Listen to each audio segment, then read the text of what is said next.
Hi, everybody. I hope you can hear me out there. So a very, very warm welcome to for our International Mentoring Day to all of our mentors in Asia from India and Bangladesh and one or two friends from around the world.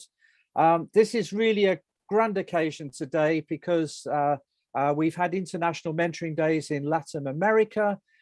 We've had International Mentoring Days in Europe, and earlier this week in Eastern Europe, hosted by Boris in Russia. And today it is the turn of Asia.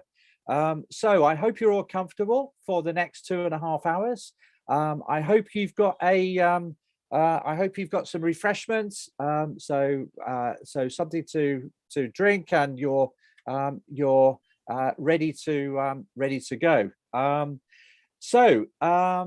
It is, or it has been, really, really strange times these last couple of years. The last time I was actually working in mentoring in what I would call the real world, the face-to-face world, was in 2019, and that was in Moscow and then in Siberia.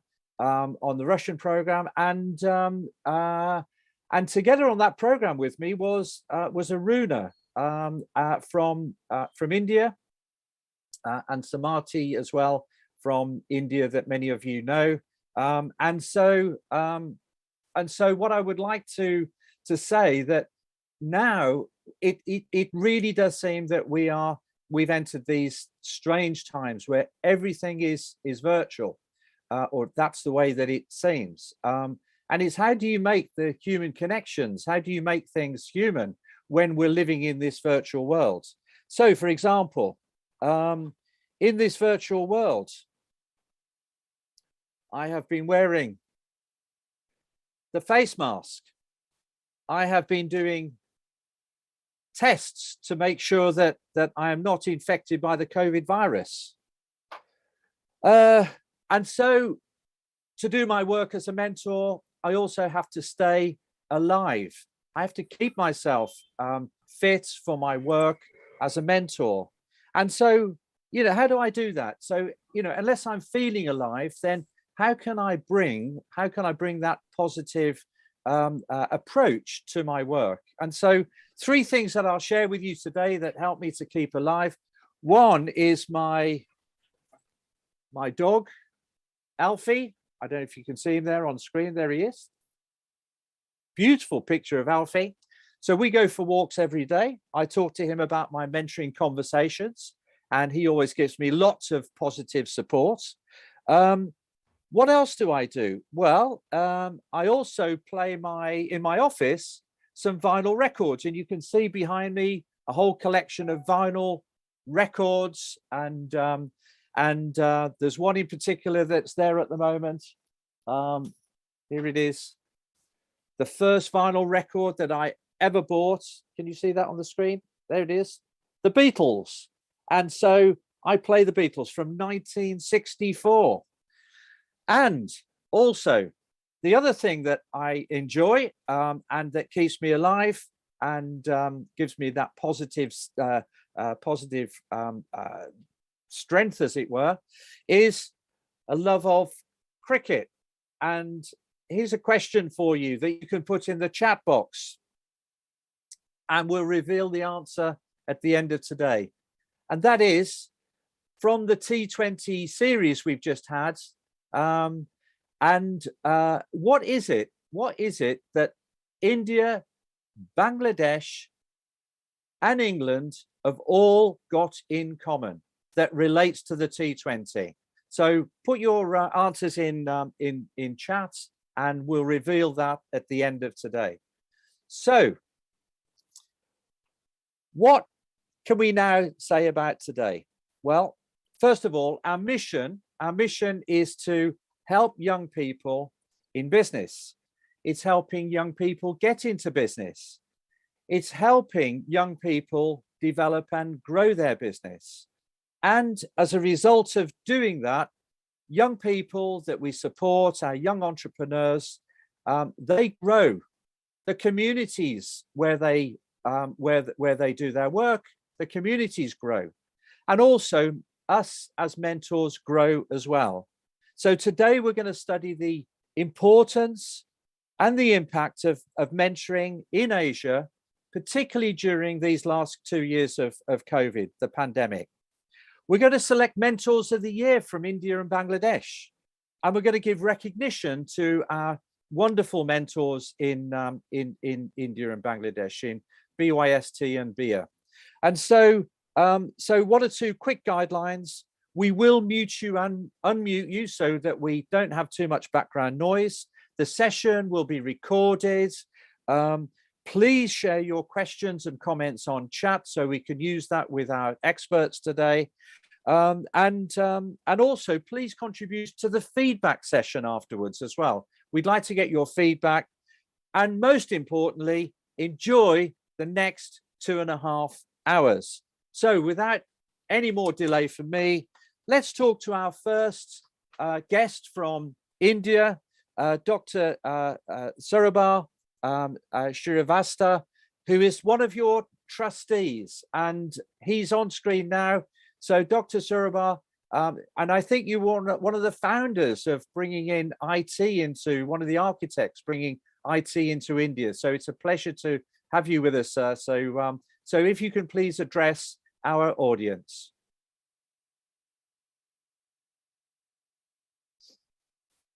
We have you on mute at the moment, so can we please hear Dr. Sarabha? Yep. Sorry about that. Thank you very much.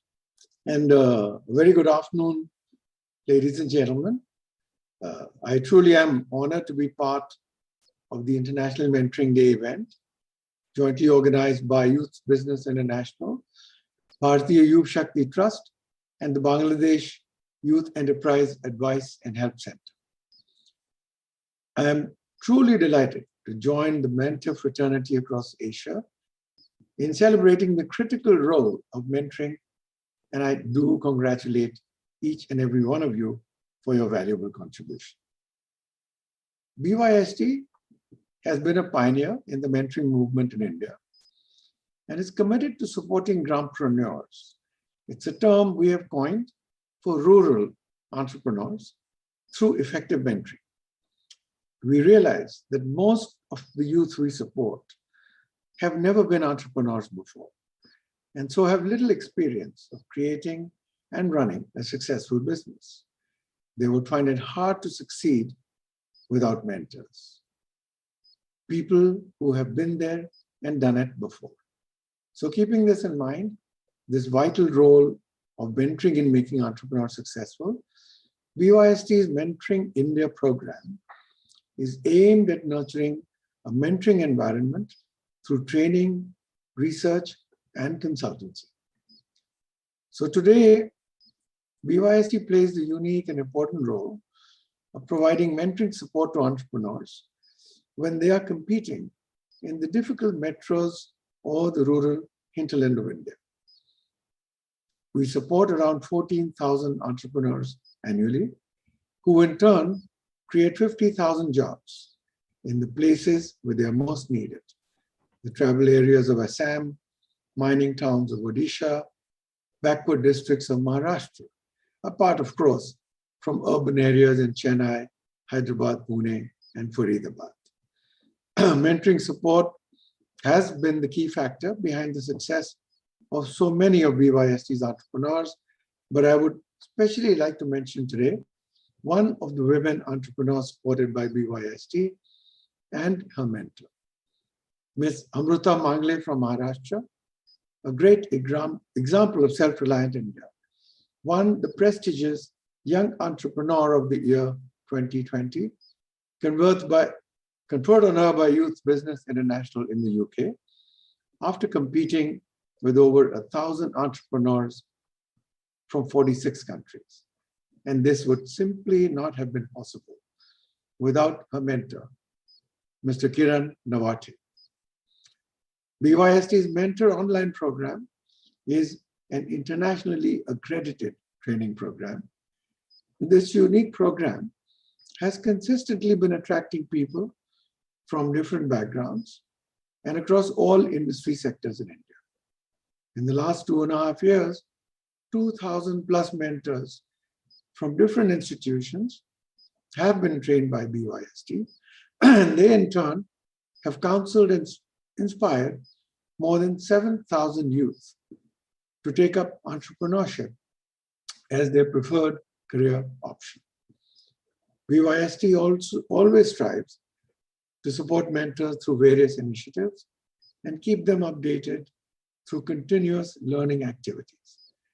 It facilitates networking amongst mentors through events, meetings, and exchange visits.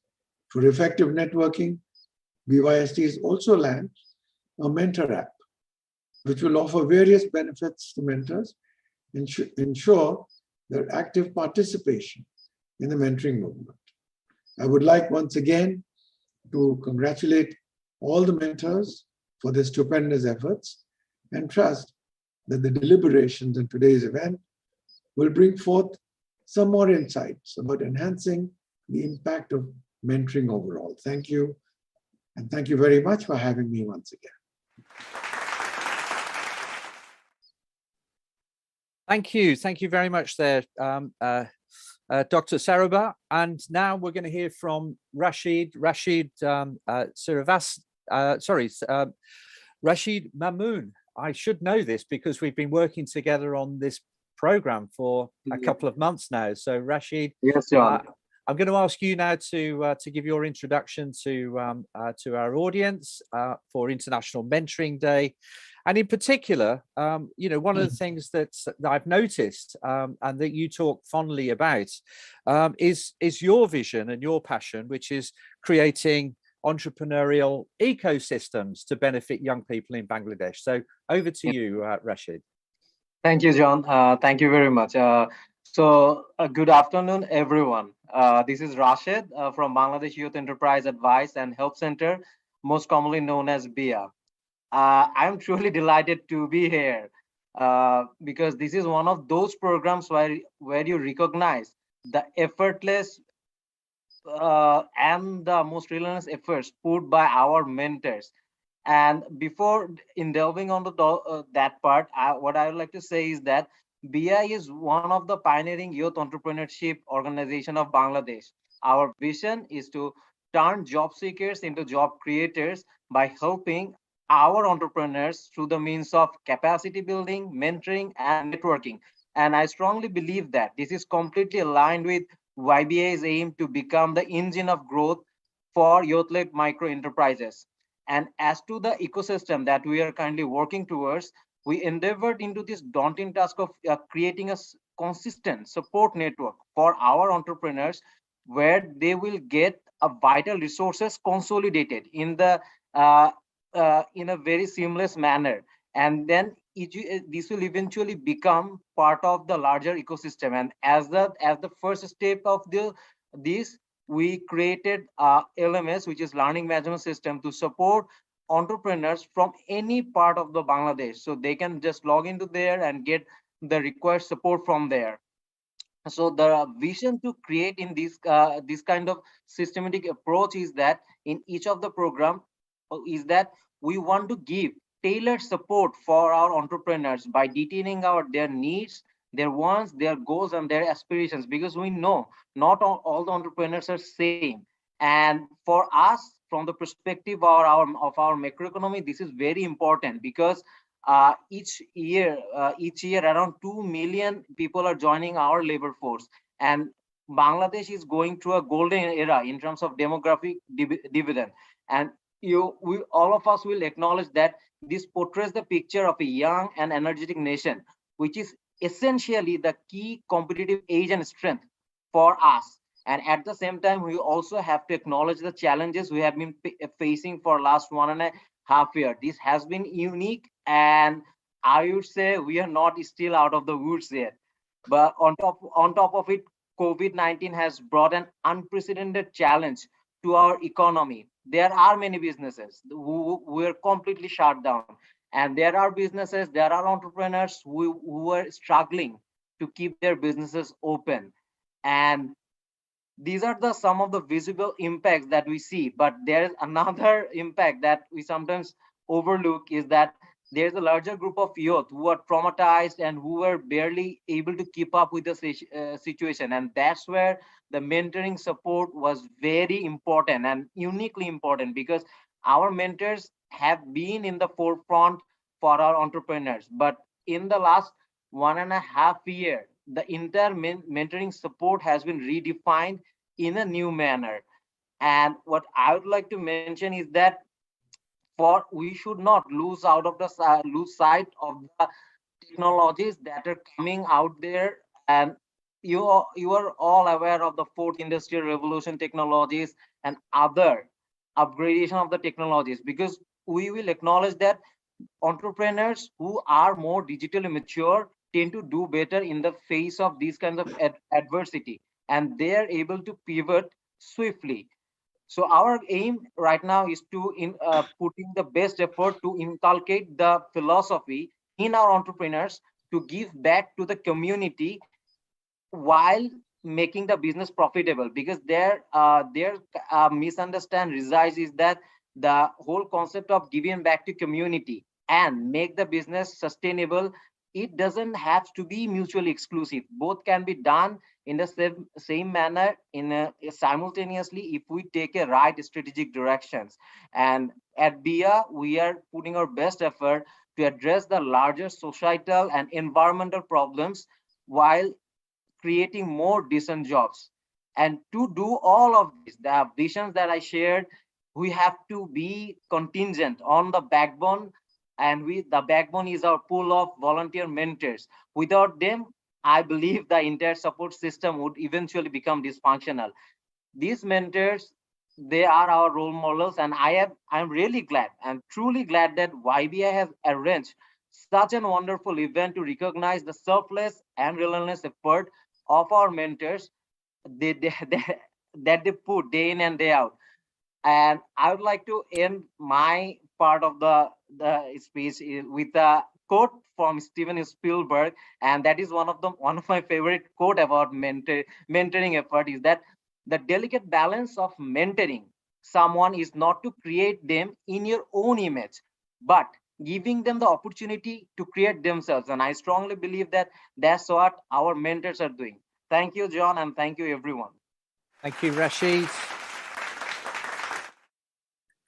Thank you, Rashid. And it's been wonderful working with you during this project and the important work you're doing in Bangladesh. I wish you and your team all the very best. So now we're going to talk, now we're going to turn to our CEO at YBI, Anita Thiessen, and we're going to hear from Anita. I think, Anita, something close to your heart that we've heard so far this morning, turning job seekers into job creators. So, so I'm sure that you'll be including something like that in your message to everybody. So, so a warm welcome, Anita, and we look forward to the mentoring message from you.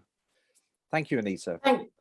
Thank you so much. And it's very difficult to follow on from the excuse me, the previous two speakers who spoke so passionately about the power of mentoring to help young, aspiring but inexperienced entrepreneurs, both to develop the business and decision-making skills they need, but also to get the personal support, develop their personal capabilities to be the kind of business leaders that they want, and to do all of that in recent times when things have been very challenging. So I just want to build on what our previous speakers have said.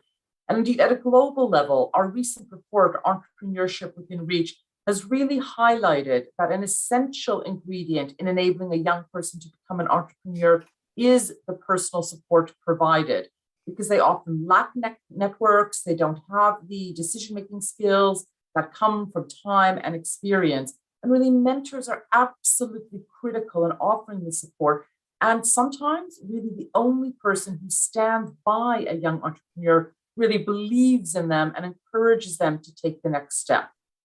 And, you know, I won't quote Stephen King or anybody else, but we know from our own mentors that great mentors are, they're humble, they're committed, they understand that being a mentor is both a learning opportunity for them as well as the mentees. It's not about having all the answers, but about helping entrepreneurs to solve problems for them. And across the YBI network, we have more than 5,000 mentors working year after year. This is an extraordinary number. And more than 70% of the young entrepreneurs who have mentors say they have more confidence in running their business, stronger decision-making skills, and felt that they have learned much more about their personal strengths and areas of development thanks to the support of their mentors. And of course, we're doing this virtually, and that's how most of the mentoring has been done in the last 2 years in the pandemic. And that's when, as we've heard, mentoring has been more important than ever because everybody's been wrestling with what they do for work as well as how they run their household. We've changed the way we've done mentoring across the network through SOS mentoring, supporting mentors to develop the, as it were, crisis mentoring skills to in turn support the mentors, to the mentees to make really challenging decisions about their businesses. I'm really, really pleased to see that it has supported so many mentees and helped them to make the essential business pivots, in many cases involving digital, that for many of them were not on the horizon beforehand. And picking up on Rashid was saying, which is business is not just about business. Business is about creating opportunities for the entrepreneurs to create decent work opportunities for the people that they employ and to have a positive social impact. Youth unemployment is absolutely one of the huge social challenges of our time, but there are other social and environmental challenges that we are all aware of. And as a YBI network, we are absolutely committed to inclusive entrepreneurship that has a positive social impact. So for all the mentors who are participating, your support to the mentees is helping to have that bigger social impact. And as John mentioned at the start, this is the 4th of our International Mentoring Days.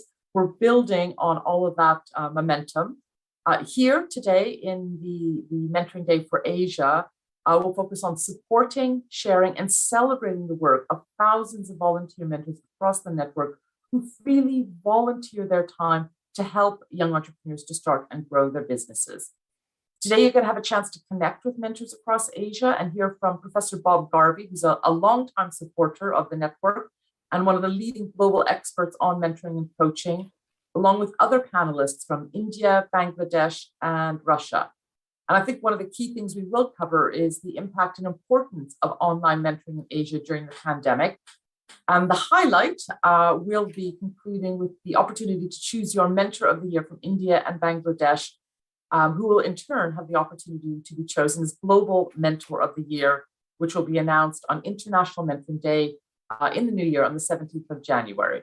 So I'm really delighted that we are celebrating our mentors, and I hope you have a rich learning experience and celebration today. Thank you so much.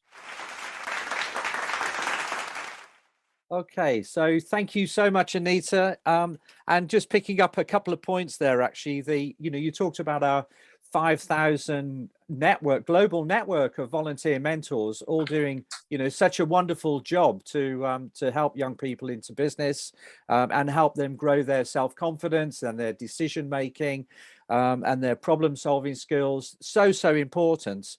And I think, and here's an interesting fact for you. Just today on this event, we have currently got 469 people that have tuned into to today's event. So that is a massive percentage amongst our 5,000 worldwide global community of volunteer mentors. So thank you so much for finding the time to be with us today. We really appreciate that, and we salute all of our volunteer mentors. And as Anita said, the pinnacle of today, the highlight of today, is very much going to be the award of Mentor of the Year for India, and also the Mentor of the Year for Bangladesh, and that will be later in today's event. So now I'm going to move now to a panel discussion, and so the panel discussion is going to be led by my colleague, my friend, Joe Gray, who's Director of Mentorship Services and Engagements. And Joe will tell you all about what's going to happen in the panel. I would like just to say to everybody, actually, that the first time that we really worked together, Joe, was in early 2017, if you remember, we went to Paris on the Eurostar, and that was our first project. And as ever in mentoring, you know, it's the same with virtual mentoring and technology. You know, one or two things did not go as planned, and we said to each other, we said, John, we said, I said to you, and you said to me, you know, what we've always got to do here in mentoring is expect the unexpected. And that's driven us through, I think, to cope with all the different things, the challenges over these last few years. So it's been a delight working with you. You're a very dear friend and colleague. And now I'd like you to take over and moderate the panel discussion. Thank you, Joe. Thanks very much for the kind words, John. And I think, yes, expect the unexpected. It's become a bit of a life lesson, I think, for all of us through this pandemic. And just a huge welcome. I'm so impressed with the numbers of you who have joined us here today. It is a privilege to be here. I don't think I can add any more mentoring messages because everyone has expressed exactly how I feel. The commitment of all of you who give your time, volunteer your time to help young people in this way and to develop yourselves, which I know this is why you're here, as much to celebrate. You're all keen to learn from each other and hear new things. So it's just an honor to be part of yet another one of these brilliant sessions. So welcome, everybody. I'm very excited and privileged as well to be able to introduce our panel. And in fact, I'm going to let them introduce themselves rather than me to shower the glowing words on them. But we're very privileged as well to have some experts, both in the field as practitioners and as academics, and I will let them introduce themselves. So if I just call you out, just to save us all speaking over each other. And quickly, but actually before I let you go, is to explain, we've got a few questions to kick us off, so we can hear some from the panel directly, but then encouraging you all to post your questions in the chat, and we will feed, we'll try and pick up some themes, because obviously there's so many of you here. John has got his eye, we're testing his technology skills here, everybody. He's going to try and pick up his some themes from the chat, and you'll have, hopefully we'll feed some of that in for you all for our panelists to answer, so you can hear specifics around your questions. But lovely, I'd like to go over to the panel to kick us off, and Bob, lovely to see your face there. And some of you will have met Bob. Bob was out in India working with some of their mentors there. Gosh, that was about 2017, I think, as well, Bob. Indeed, yes. Back in the day when we could all move about. So yeah, Bob, do introduce yourself to your audience. In the past, when we could go places. Yes, exactly. Well, it's just truly wonderful to be here, and thank you so much for inviting me to join in. I'm sitting here in my office in my house in the northeastern city of York in the UK, and it's cold but sunny, so we're okay. I suppose I'd introduce myself as a mentoring obsessive. So mentoring is a way of life for me. I read about it, I write about it, I do it, I have it done to me, I research it. It's kind of life. And my daughters, who are now grown up, still phone me and say, Dad, can you do that thing? I said, what do you mean? You want a conversation? Yes, please. And now my granddaughter, aged 11, is doing it. So there you go. It runs through the generations and runs through the families. So thank you very much. Looking forward to this session. Brilliant. Thank you for sharing that. Boris, can I pass the baton on to you? Again, you've spent some time in India, so that you might be a familiar face to some of our audience here. Thank you, Joe. Namaste. Very happy to be here, this time virtually. I was together with Bob in 2017 on International Mentoring Summit in India. And if I can say briefly, Bob is my mentor. And now you also can understand that I am also obsessed by mentoring. But I am doing mentoring from 2008, and John Carl was my teacher in mentoring. And Joe is my colleague and friend, helping me with many things in mentoring. That is why I'm very happy to be here. And I'm head of Mentoring Institute and head of Youth Business Russia program.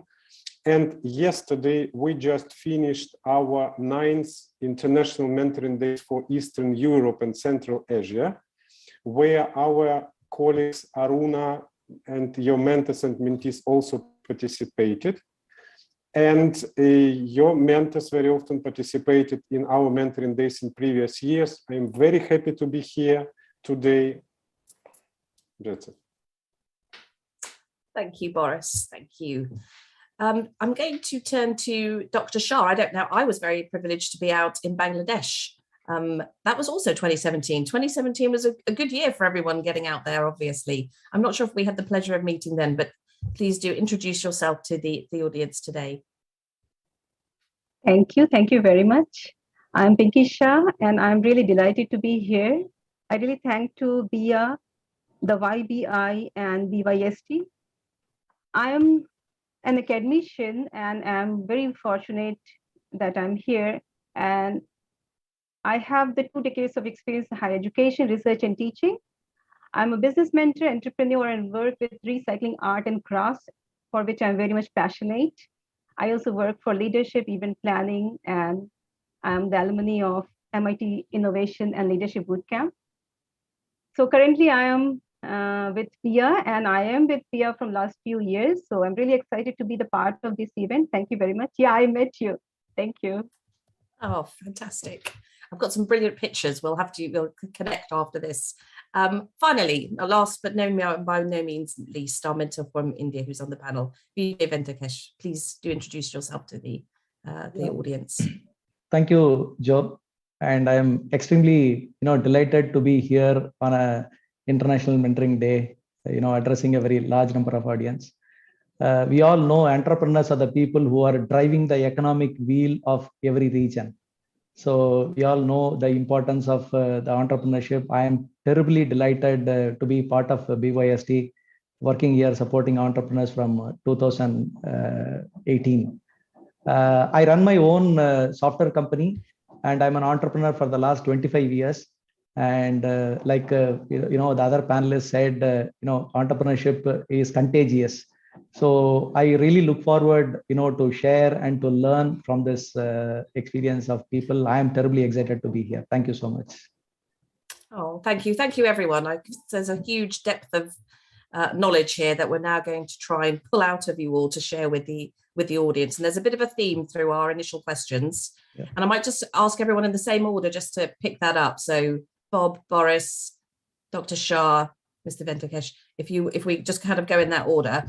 There's a bit of an online theme, as everyone kind of, John and Anita picked up at the beginning. We've all been having to do everything online. And of course, there's been lots of debate, I think, through the years. Can mentoring work online? I think probably we've got a lot of practical evidence to say it has been working, but let's delve into that a little bit. And so my first question to you all is, considering your own practice and experience, how do you make sure you maximize your interaction in your mentoring relationships online? And what really are kind of the practical things, maybe some ethical considerations that you might have to kind of play in to your thinking as you have those conversations online rather than face-to-face? Bob, over to you. Thank you. Oh, well, that's a really huge question. Thank you very much for making that the first one. Yeah, okay. So, yeah, I've actually been working online well before the pandemic was even thought of. And I think there are lots of positives to bring to that situation. I think the first is we're not burning up fossil fuels traveling around the world, and we are able to communicate with people everywhere. And I think that's a moral and ethical issue, full stop, a very important one. I think that I've done a bit of research around working online with people, and I think there are some natural human concerns about that issue. And a lot of people say, oh, it's too difficult, you can't read the body language, it's not so subtle, it's much better to do face-to-face. Well, okay, I think what's happened is that the absolute wonderment of human beings' ability to adapt and change has come to the fore. And we've learned to read body language online. We've learned to listen and observe people online. Earlier on this week, I run several programs on mentoring and coaching And earlier on this week, there were two people who were doing some mentoring practice with each other. And I was an observer watching them do it, prepared to give them some feedback after I'd seen them doing it. And I thought the person that was doing the mentoring, you couldn't possibly tell me that she wasn't seriously listening to the other person, paying attention, responding, even looking them in the eye through the camera. So I think it is possible, and it does happen, and it can happen, very much so. So I think that in terms of my own practice, I still really emphasize the importance of creating ground rules between yourselves. Vital, absolutely vital, right at the beginning. And then you review those ground rules as you go through. And one of those things is raising the question of what do you do when technology lets you down, which it does. And what I do is I've developed a number of hand signals in case that happens. And very often it's very simple to just turn your camera off and work without the camera on. So having, seeing people, but listening to what they have to say is also important. And in the past, I used to do a lot of telephone work, talking to people around the world on the telephone, mentoring sessions. And really that does hone your listening skills. Very much so. So I guess that's what I would say in general. I hope that addresses some of the points anyway. Absolutely. It's a huge topic. So thank you for just, I think the practical tips are what are so handy for, I think, for everybody listening to hear. Boris, can I ask for your perspective? Yes, Jo, thank you. And I completely agree with Bob, what he's saying, and I don't want to repeat some things which were already mentioned. What I can see is that we also faced online work before the pandemic, and we have one joint project together with Google Russia, where we understand that we can provide mentors to the people who are living in very remote areas where offline mentoring is not possible. But such people who are living, for example, in far east of Russia, which is 9 hours flight or 7 hours time difference, can have a mentor from Moscow and can just speak like we're speaking with you now. And this is, from my point of view, is a big plus. But we understand that we need to prepare mentors and mentees to such type of relations. That is why from the beginning, we inserted to our induction training, offline training, and to our induction webinars, which we're conducting now, several slides and explanations about how to work online. We are preparing both mentors and mentees to this. And of course, it's for some people, it was new experience, but for us, when we started with Google, it was new experience too. This is life. But what is really important that we see the difference which online mentoring bring to the life of the people who before that can't receive them. And for us, it means that it's more pluses than minuses in such situation. And as for the rules, I completely agree with what was said by Bob. We are trying to tell people that when it's really possible to use video, because of course I understand some technical restrictions, and where video is not possible, where people can just have signal of mobile phone, fine, I understand. But if video is possible, we recommend to use it, because when now we can see each other, when you see how I am playing with my hands and all these emotions, they are more understandable than when we just hear the voice of the person. And we are trying to tell to mentors that please, when you're communicating with your mentees, please show each time that you hear them, you understand them. Please rephrase, summarize, repeat, and show that each moment when you are speaking, you are with them, you concentrate on them. You are not checking your text messages or you are not doing something else. You are with them. Thank you. Yes, thank you, Boris. Good point. And we are very aware, some parts of the world, technology is not what we expect it to be. And that is the second barrier for people who are trying to connect.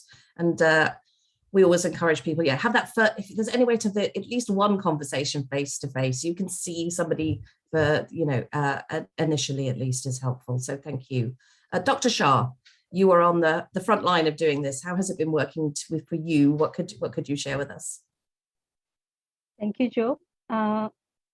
I'm a mentor, but I feel like, it's a group effort. It's not only me who will think about it in what manner. I have to think about the environment and a lot more other things.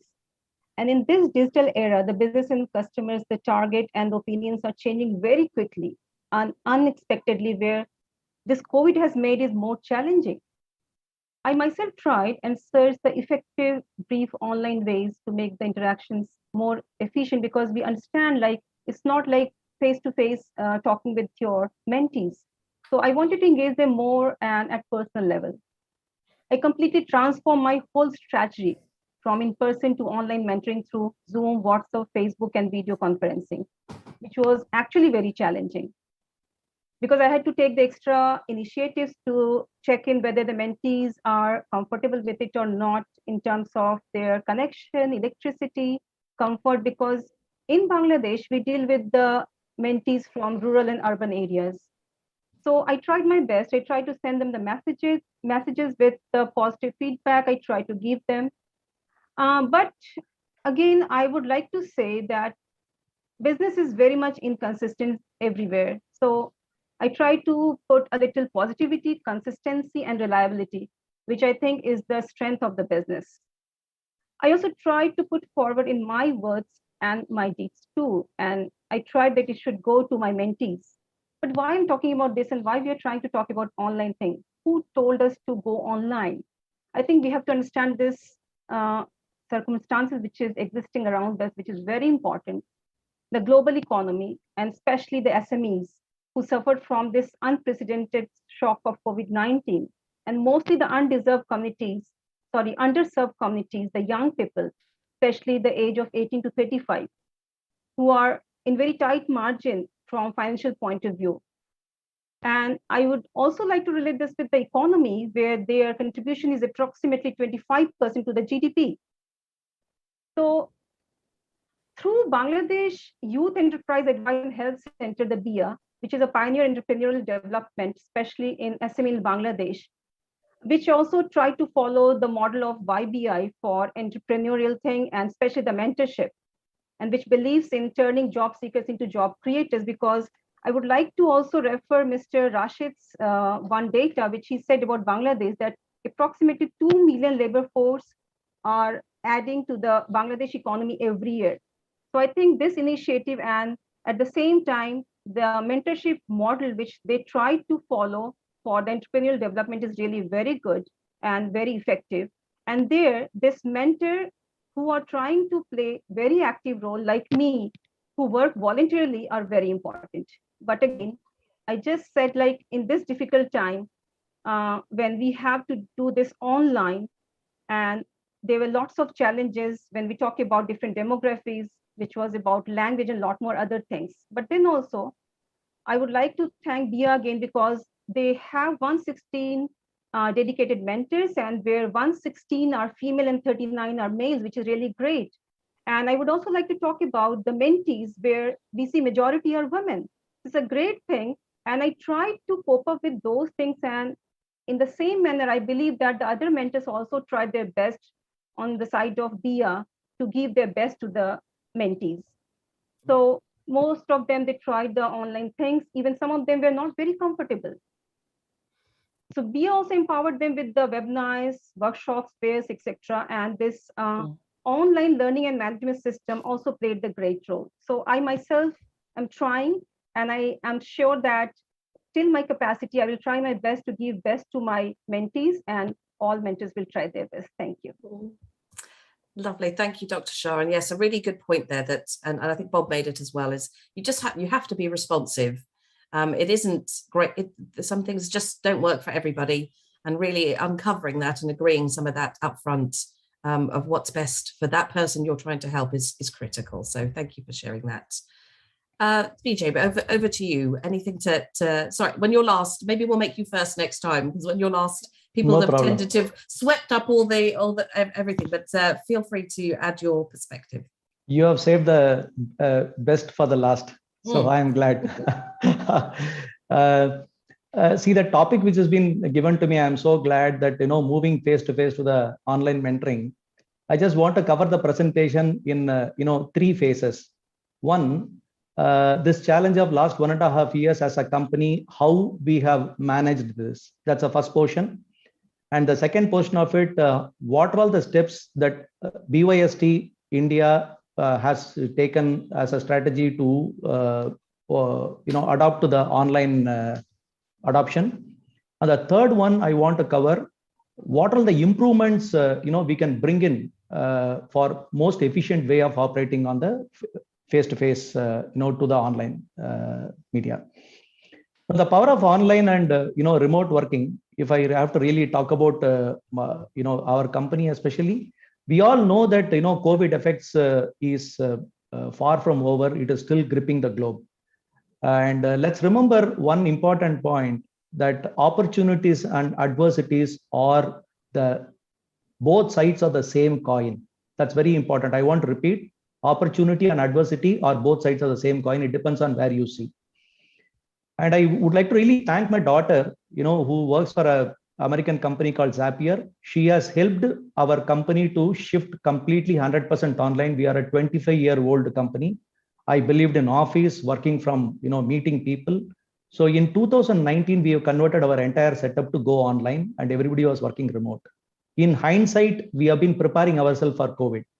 So the benefits are, the cost of real estate is saved and time is saved, travel time. Like Bob was saying, we could able to reduce a carbon footprint of, travel, all that. And ease of hiring, ease of onboarding employees from wherever they are, as well as we are able to support our customers, and customer success was been a very great success for us.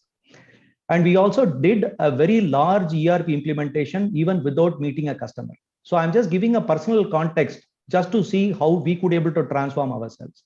And there are 2 main takeaways out of this, the pandemic is, the mindset has to change from number of working hours to the outcome, right? That's really very important. That is one takeaway.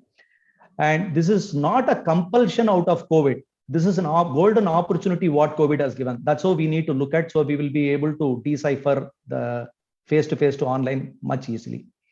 And I would like to now touch upon what are all the digital strategies BYST has taken very strongly to overcome and accelerate the process during COVID. Now in India, almost all meetings are online currently during last 1.5 years. Only after post-COVID, I have met many mentors across various regions. I am also able to give presentations across various cities. Earlier, we used to do only for our region alone. That was a big difference. And different cluster mentors are accessible, and most of the documents are signed digitally now. And like one of the, our Saurabh said that, we are able to, we have a helpline for the grampreneurs, our village entrepreneurs, and we do most of the meetings through WhatsApp calls. And we have sent around 45,000 messages for all our entrepreneurs talking about government schemes and various bank facilities. I want to, state some 3 quick examples. One is the BYST Mentor App development. We have done a design thinking workshop. It was 100% online. We brought very experienced mentors to really understand how the app has to look. And we could able to collect the information so effectively. And second major victory was doing a mentor marathon. The mentor marathon was a fleet of entrepreneurs and fleet of mentors. We could able to come on a same platform. The entrepreneurs were been sitting in a Zoom. We have created multiple rooms, and depending on the problems, whatever they have highlighted, different mentors could able to go to the entrepreneur virtually. They could able to practically provide many options and choices for them. And it was very fulfilling, program we have done. And just look at this event, this YBA event, as we are talking, we have more than about close to about 500 participants. And it would not have been possible to do it physically. It has been, going moving forward using technology is a way forward. And the final portion of my presentation is about what is that we can do to take forward. Like one of our previous mentors have shared, we need to have online readiness for the mentors. We need to create a framework that the mentors must be in a position to use the online readiness. And the mentor marathon has to become a format on a regular basis. It has been one of the most successful tools. I think you can mute here. Somebody has to mute the mic, please. Thank you. And we can have a global group of mentors who can provide guidance for the entrepreneurs cross-border. That's really going to be useful. And we also can have assessment of digital readiness for the entrepreneurs. Really, very important. And I would like to end my presentation by saying, kindly, I encourage everyone to go online and look for a book called Crossing the Chasm. So whenever these kind of a challenges comes, definitely the businesses will fall through these kind of a chasm. We need to adopt something new for us to continue our activity. And I really thank for the opportunity given. I would like to thank BYST Hyderabad, excellent people who have really supported for this endeavor. Thank you so much, Joe. Thank you. Back to you. Crossing the chasm, that sounds something that's something highly relevant that we should all pick up on. And I love your ideas of mentoring marathons. How we probably could all learn a little bit more about that, and the BYST team, I'm sure, would be happy to share. Fantastic. So as we can see, there's loads to say behind these simple questions. I think we've got 20 minutes or more approximately left, and I'm going to before we throw it out, I've got one for you all again. And let me just remind myself what that is. So I get the sense, the pandemic has hit us all, and we've responded, and it's kind of life consuming. But we all have to hope that as Vijay said, it's changed things for the good in some ways. Some things it's just fine-tuned us. But really, fingers crossed, this is not our future. But what challenges will mentors face then when life returns to whatever sense of normal that we were all used to before? I wonder what anyone's sense is we might need to prepare our mentors for now, or start thinking about now, because there will be change again. As John said at the very start, expect the unexpected. How can we soften the edge of that unexpected? Bob, I might turn to you first for some wisdom. Thank you. Yeah, another big question. I think that there is no doubt that post-pandemic there are some choices to be faced, and there are those that are saying let's just go back to how we used to be. But I don't think we can. The door has been opened on that one, and that there are new ways of doing things, new ways of thinking about things, and in businesses, their markets have changed. So I'd give you an example. There's a young entrepreneur who I work with in the UK, and he runs he has a very successful high-end catering business, which when the pandemic struck in the UK, it was really bad news for him, because all these events were suddenly cancelled. And what he did is he rethought what he was going to do. And what he did was he started to supply the local hospital with meals. He started to supply local charities with meals. And he also started to do what he called gourmet food at home, which he was selling online. And of course, I bought some of that from him on several occasions, and it would be delivered to your house. And it was like having the restaurant come to your house. And so he developed that. Now, things in the UK have eased up a little bit, and he's beginning to get some of his older work back again. But he's also keeping the new ideas running, because it's become another stream of revenue that he hadn't even thought about previously. And the pandemic has led him to have this other stream of work, these other 3 streams of work that he didn't have previously. One of the other problems that he's faced is that many people who booked their weddings and their parties and their events paid a deposit.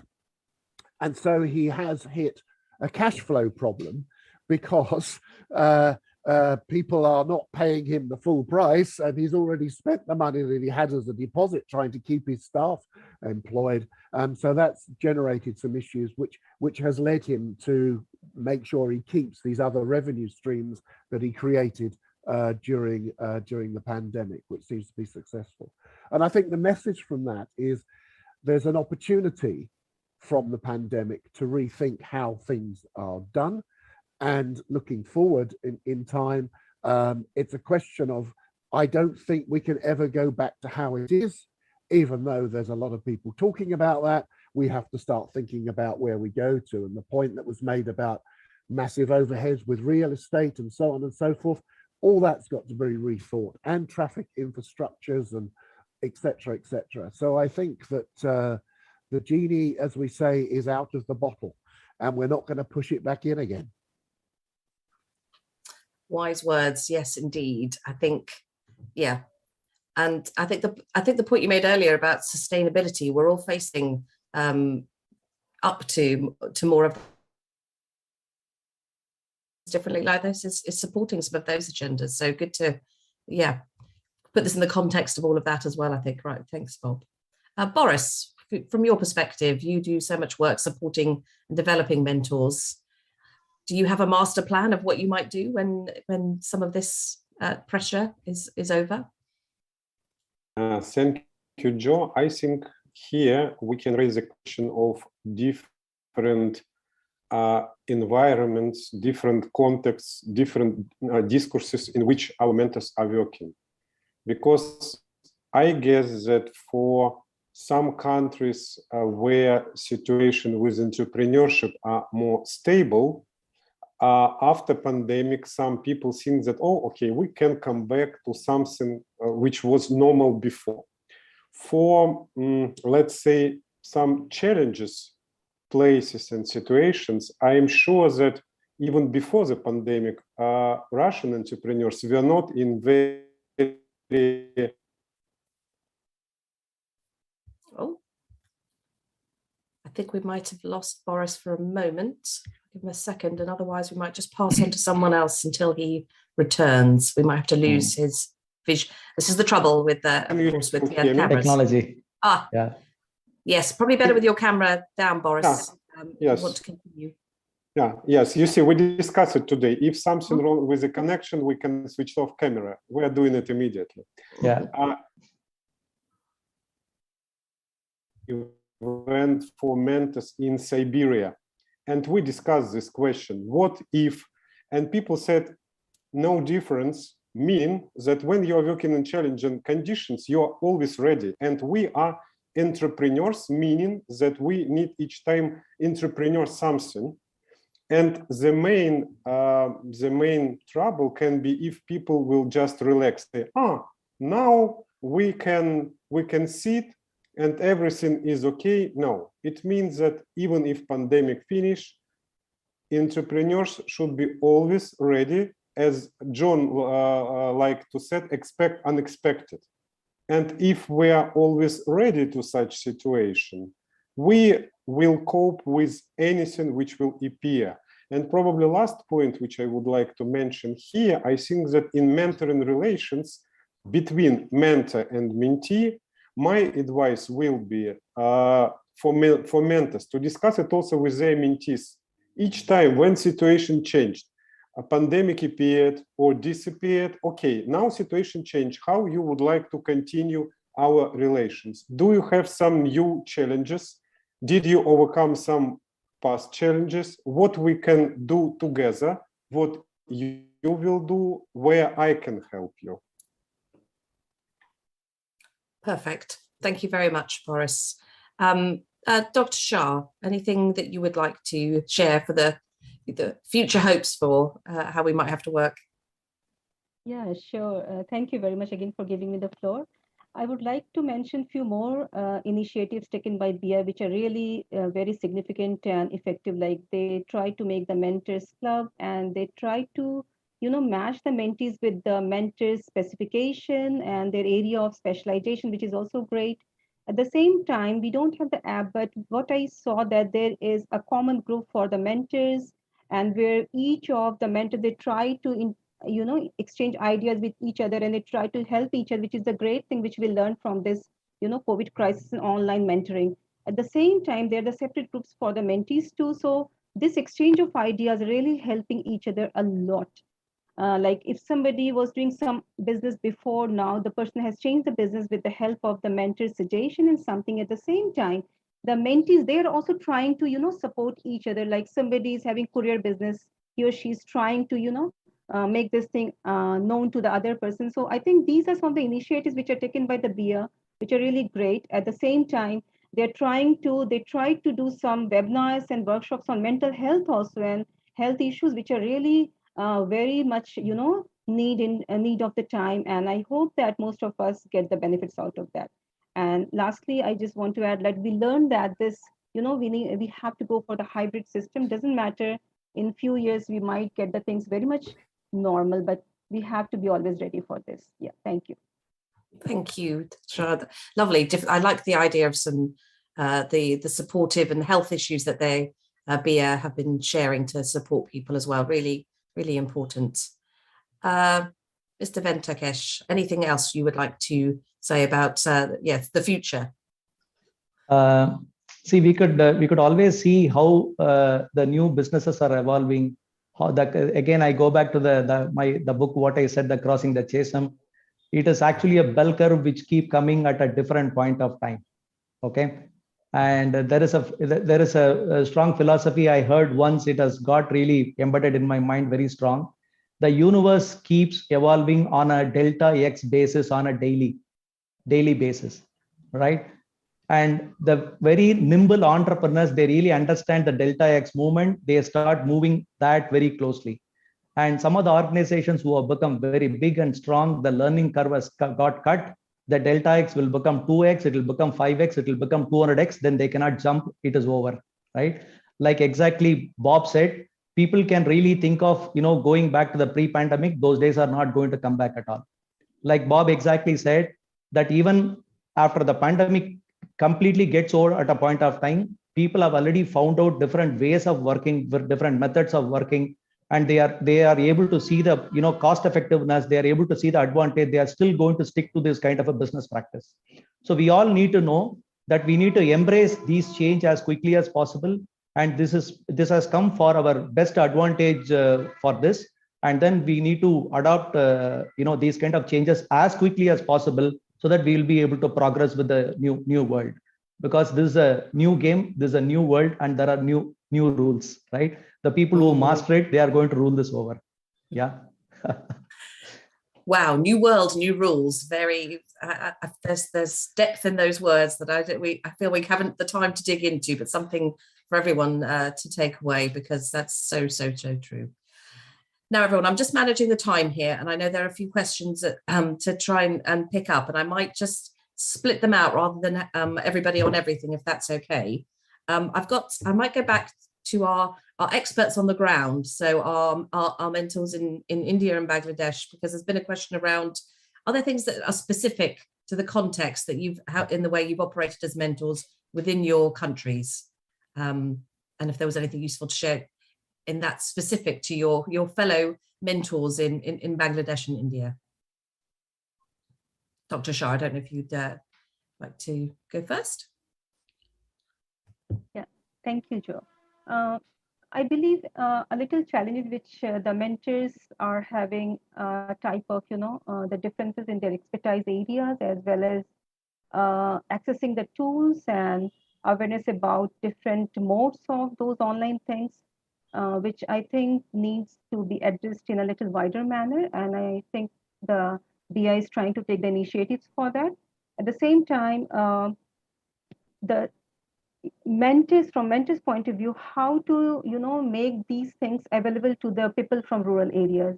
So these are some of the challenges which the mentors in general are facing, and as per their expertise, the challenges nature might be different. Yeah, so we have to work together. Thank you. Sure, thank you. And Mr. Venkatesh? Yeah. So I think India, you must have seen, Joe, India has been really, tearing its way forward in the digital adoption. So in terms of digital payment, we are #1 in the world.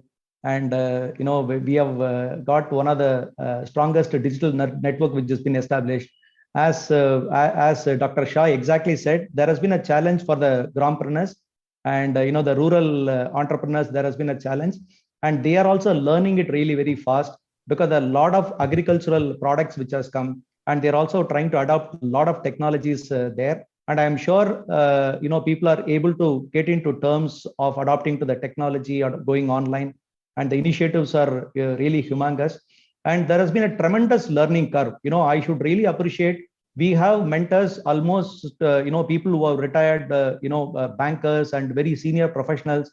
I am so amazed to see the way they handle the technology. They come online, they're able to quickly swap between the presentations, do things online. They are able to learn it really very quickly. And one most important thing, what I said in my own business, what I have learned to transform my business from my daughter. I think without her, probably we would have been another, history of, falling through the chasm, right? So the most important thing is we should keep our eyes and ears open to learn from the young people, because they understand technology well, and we need to have, more listen to the youngsters as a suggestion more. They'll be able to guide us better for us to walk through this space comfortably.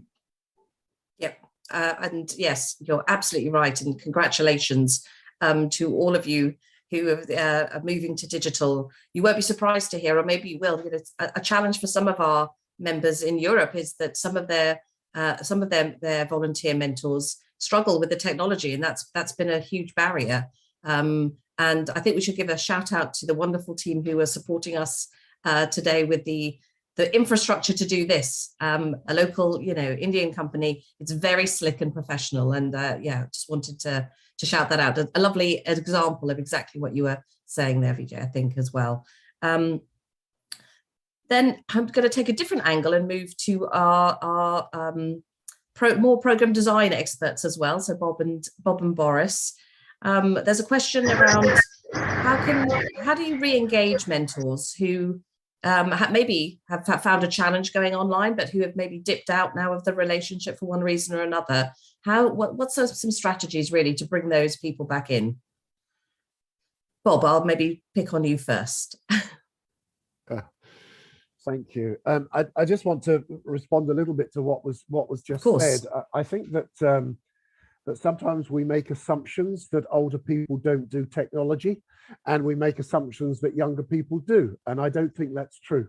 I think that it's different and varied across the population. And I just wanted to make that point. I had a colleague who did a study on what she called technophobia, the fear of technology.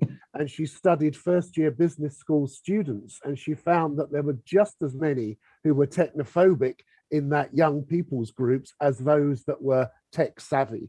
So I think it's a challenge that we all need to face. And one of the responses to that could be thinking about things like mentoring to help people understand and overcome some of these fears of technology. And it's not just a function of age, it's a function of something else, which I'm not sure what that is, but there you go. So I just wanted to make that point. Re-engaging mentors who've been there, yes. Well, that's a very interesting question. And the only thing that I can think of straight away is that conversation is a way forward. So I call it the mentoring way. And the mentoring way for me is a kind of way of life where you engage with people and have conversations. And if you've got people that have been mentors previously but have dropped out, I think you have to approach them.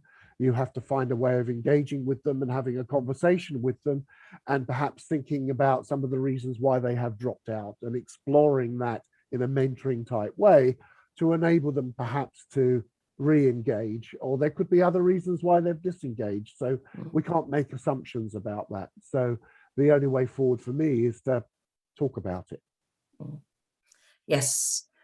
Then the word assumptions stands out there from everything you've shared, Bob. Yeah, never great to assume anything. So exactly. Thank you. Exactly. And Boris, anything you would like to add to that in your work and with mentors and bringing those that drift off back into the fold, as it were? Yes, Joe. And as Bob, I wish to add to previous comments that I hope we all remember that mentoring brings value not only for mentees, but for mentors also. And this is a situation where if mentor is not, let's say, very good with some technical side, probably his or her mentee can help with it. And this can be a mutual benefit. And of course, I agree with Bob that there are a lot of people who are okay with technical things, even when they're in some age. But what I also wish to say is that how, to answer into your question, how we can rearrange mentors. I think all of us doing it right now, because I am sure that this International Mentoring Days, where our colleagues from India and Bangladesh invited many mentors, maybe some of them will be inspired with hearing what is happening today and can become more active.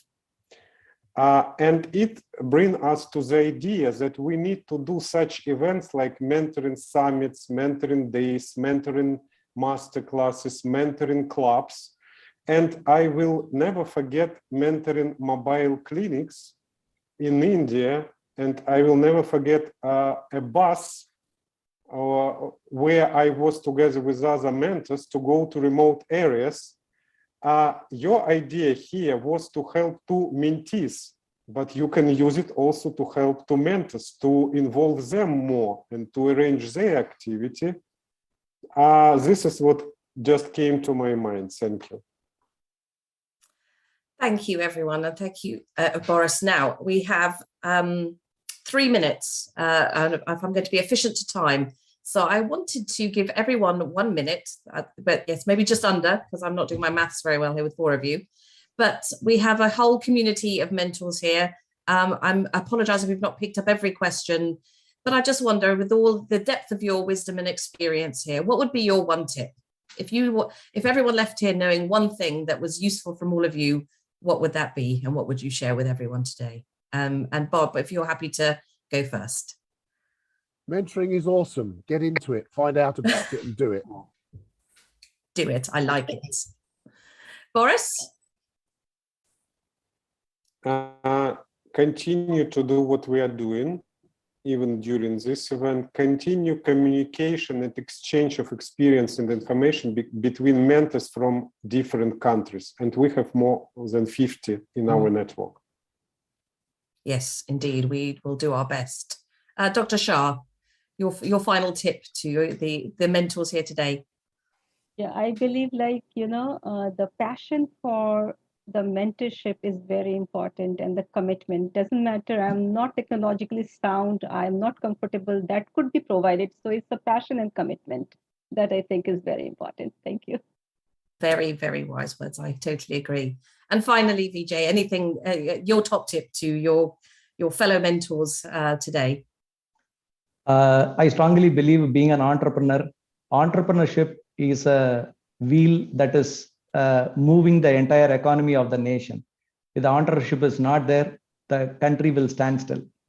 So the mentors are going to play a most vital role, and they are the, I would say, they are the lubrication in the whole wheel. If the wheel has to revolve well, we need to have excellent mentors to keep the wheel going.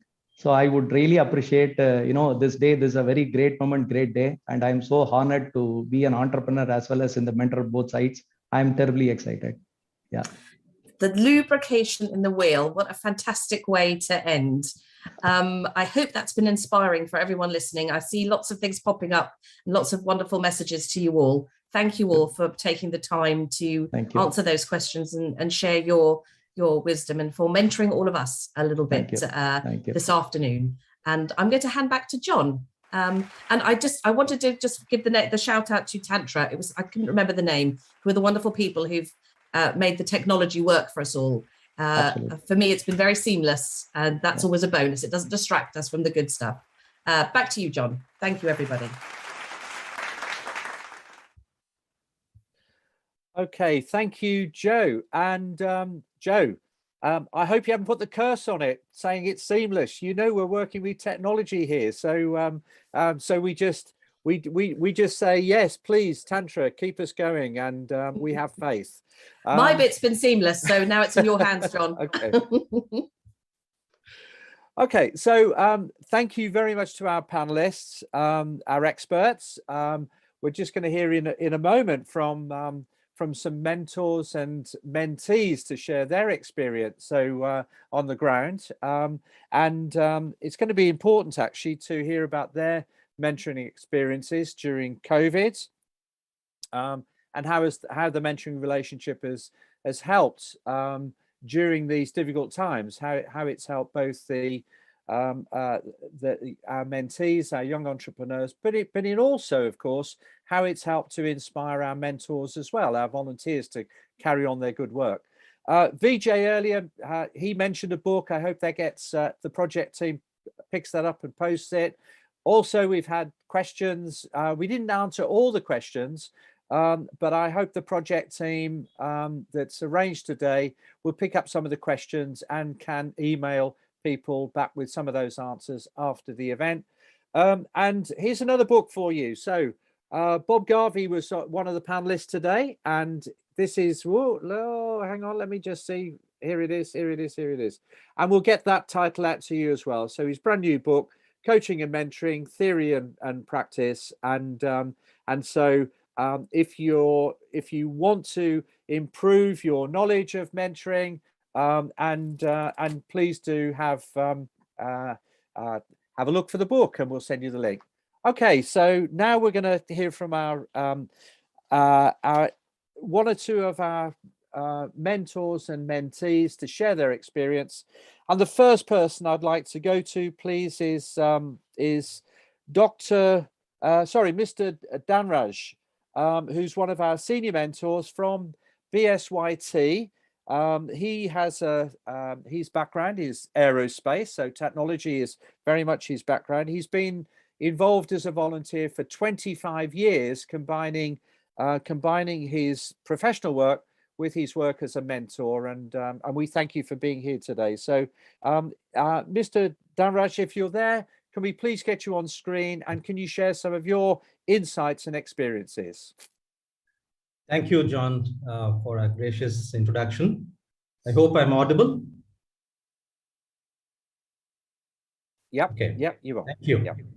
Yeah. Okay, I'm honored and privileged to be here amongst such an august gathering on an eventful day. I'm here to share my experience with my mentee, Asha, with whom I've been associated for the last 4 years. And I would say I've been privileged to have a tech-savvy entrepreneur. Okay, and being a technologist and entrepreneur myself, I think we have a perfect wavelength on this subject. Okay, I'm here to speak about the experience of last 1.5 years, how both of us could address the challenges pandemic posed and some of the issues Asha was confronting. So I have 5 challenges that could be of assistance to Asha. There have been quite a few, but given the paucity of time, I'm just looking at these 5 main challenges. I think when the pandemic hit, Asha was in a situation where she just got a bank credit and she was concerned about servicing the loan. So my suggestion to her was to have a dialogue with the banker.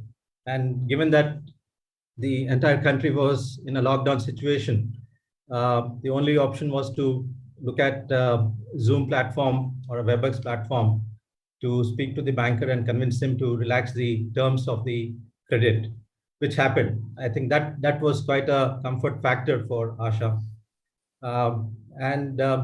The second aspect was that Asha did do a lot of spend on the IT so that she could handle remotely her production center, which was in a different city.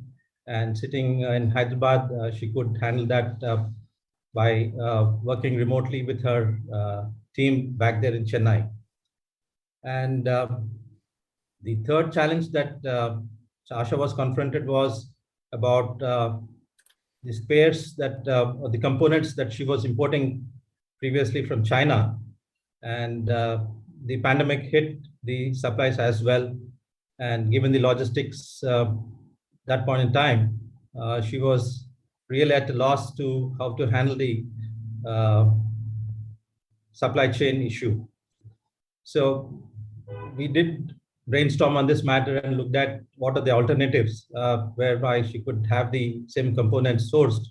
Fortunately, we could have an Italian company which matched the same components which hitherto Asha was getting from China. And that helped her keep the production center running.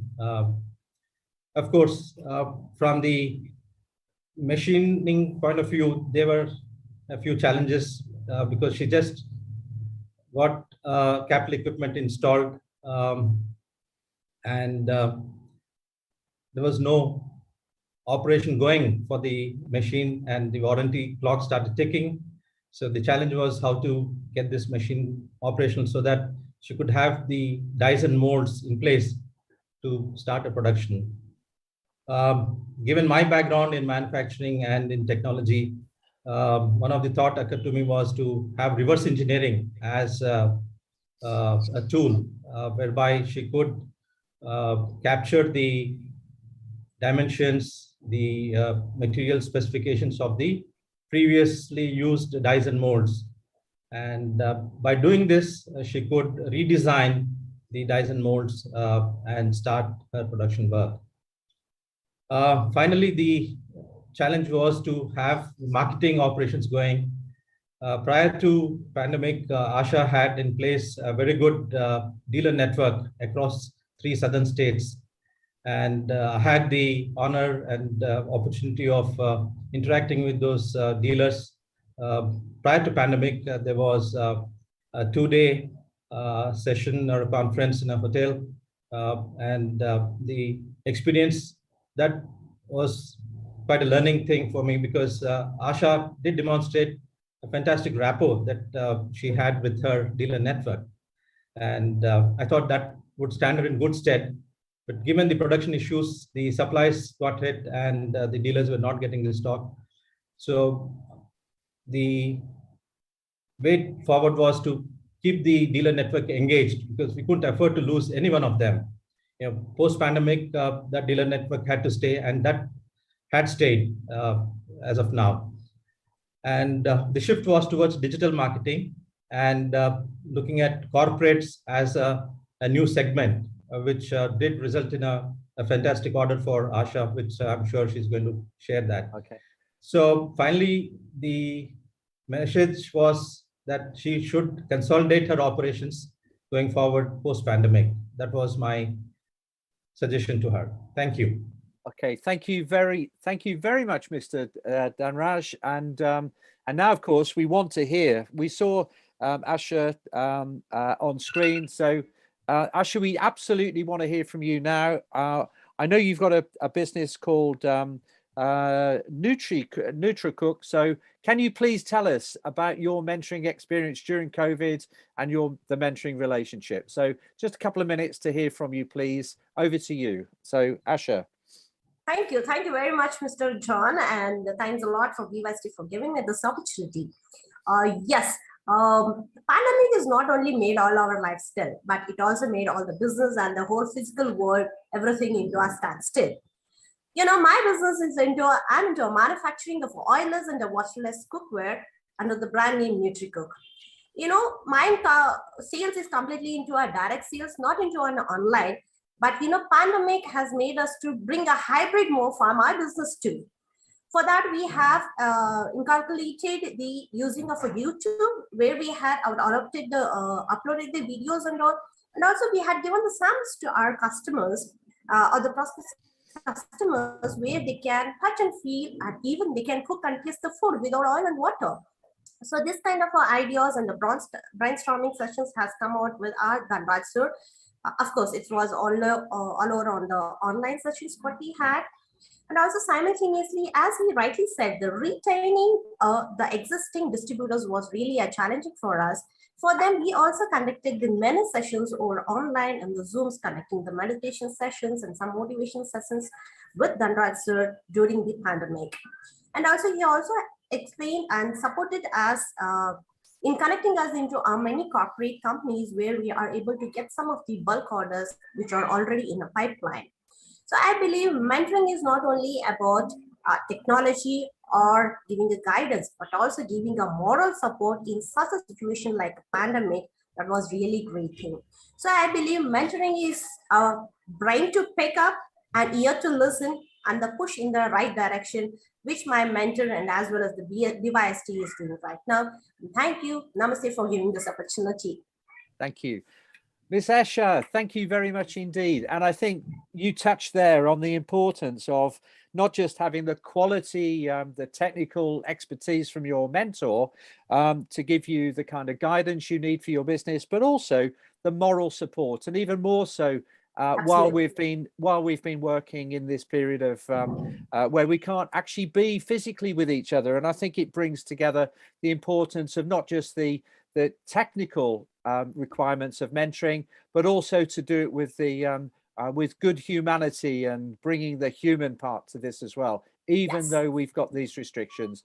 And it's wonderful that to see the two of you together on screen as mentor and entrepreneur together. And long may that relationship prove to be fruitful in the future in your business, and you grow and strengthen. So thank you. So now I would like to pass across to I think we've got a mentoring one of our mentors from BIA, and that is Abu Fazal Ahmed. Are you with us there, please, Abu Fazal, so we can hear from you about your mentoring experience in BIA in Bangladesh. Can we have you on screen, please? Oh, perfect. So a couple of minutes, please, Abu, and tell us about your mentoring experience, your reflections on mentoring during these past couple of years where we've been hit with the pandemic. Thank you. Thank you, John, for giving me the opportunity to present myself in such a big platform like YBI. I'm Abu Faisal Ahmed, CEO of SoftBeam. I also represent another entrepreneurial network named Promila. I have been with BIA for the last 5 years and acting as a mentor. Today, I'm supposed to share my experience of mentoring during the pandemic. Well, this morning I was thinking what I'm supposed to say today. Suddenly, a famous quote of John Crave came into my mind that every disadvantage has its advantage. This could perfectly fit with my experience. Pandemic situation is not something that we could enjoy or feel comfort. Lots of bad memories, unexpected miserable news, and bitter truth of life has been brought in front of us by this pandemic that we avoided in normal situation. But as I mentioned earlier, every disadvantage has its own advantage. The pandemic also brings so many good things in our life, and ease of communication is one of them. Before the pandemic, while mentoring was something traditional and very straightforward, mentor set an appointment, we sit together, discuss ideas, issues, and so on. But in this pandemic situation, the communication became a lot easier as we had to maintain the social distance for our safety. So using technology was become our only option. Technology has shown its beauty in this pandemic. Zoom, WhatsApp, Google Meet, TeamViewer, and some other apps were being used by us in this pandemic situation, which are not new, but before pandemic, we barely used that. The situation let these technologies come forward and take their own place. The situation were icebreaker to our mentees too. Usually, the urban mentees are advanced than mentees coming from the rural side of the country. Rural areas, people are not that much techno-friendly, but in the pandemic situation, to overcome the unexpected issues, we teach them how to use those technologies, reporting about issues, sharing ideas, group discussion, and training were easier than before. Remote access and screen sharing technique also help us to reduce the hassle of arranging equipment for mentees in order to complete the training. We also find out so many alternative software to make their life easy. After the training and mentoring, I collected their instant feedback through Google Form. This data helps me a lot to rearrange my training material, reschedule session, and improve my content so that I could deliver my training in a more effective way. And this data makes my understanding about my mentees a lot more clear. It also helped me to improve my quality of mentoring. Another advantage of this pandemic was saving of time. Physical communication was stopped, so online communication saved lots of time from my daily life. I invested this time to improve my mentees as well as me. I assigned more time to discuss about the issues and finding probable solution. Pandemic made us bound to face so many harsh realities and challenges while we were doing business. So we had to cope up so fast for survival and go for the error and trial basis method to solve the issues. And all this required a very strong teamwork, research about the businesses, and adequate knowledge about digital platform too. So I introduced the concept of e-commerce to my mentees and trainees and explained them the process, how to convert the traditional offline business into e-commerce for survival. It also led me to gain knowledge and learn from my mentees. Besides, I have read a good number of books to improve myself so that I could guide them more efficiently and effectively. And of course, I found this positive reflection on my business too. As a whole, the pandemic situation gives me an awesome experience about mentoring. Thank you, BIA and YBI, to bring this awesome experience in my life. Thank you. Okay, yes, so thank you very much, Mr.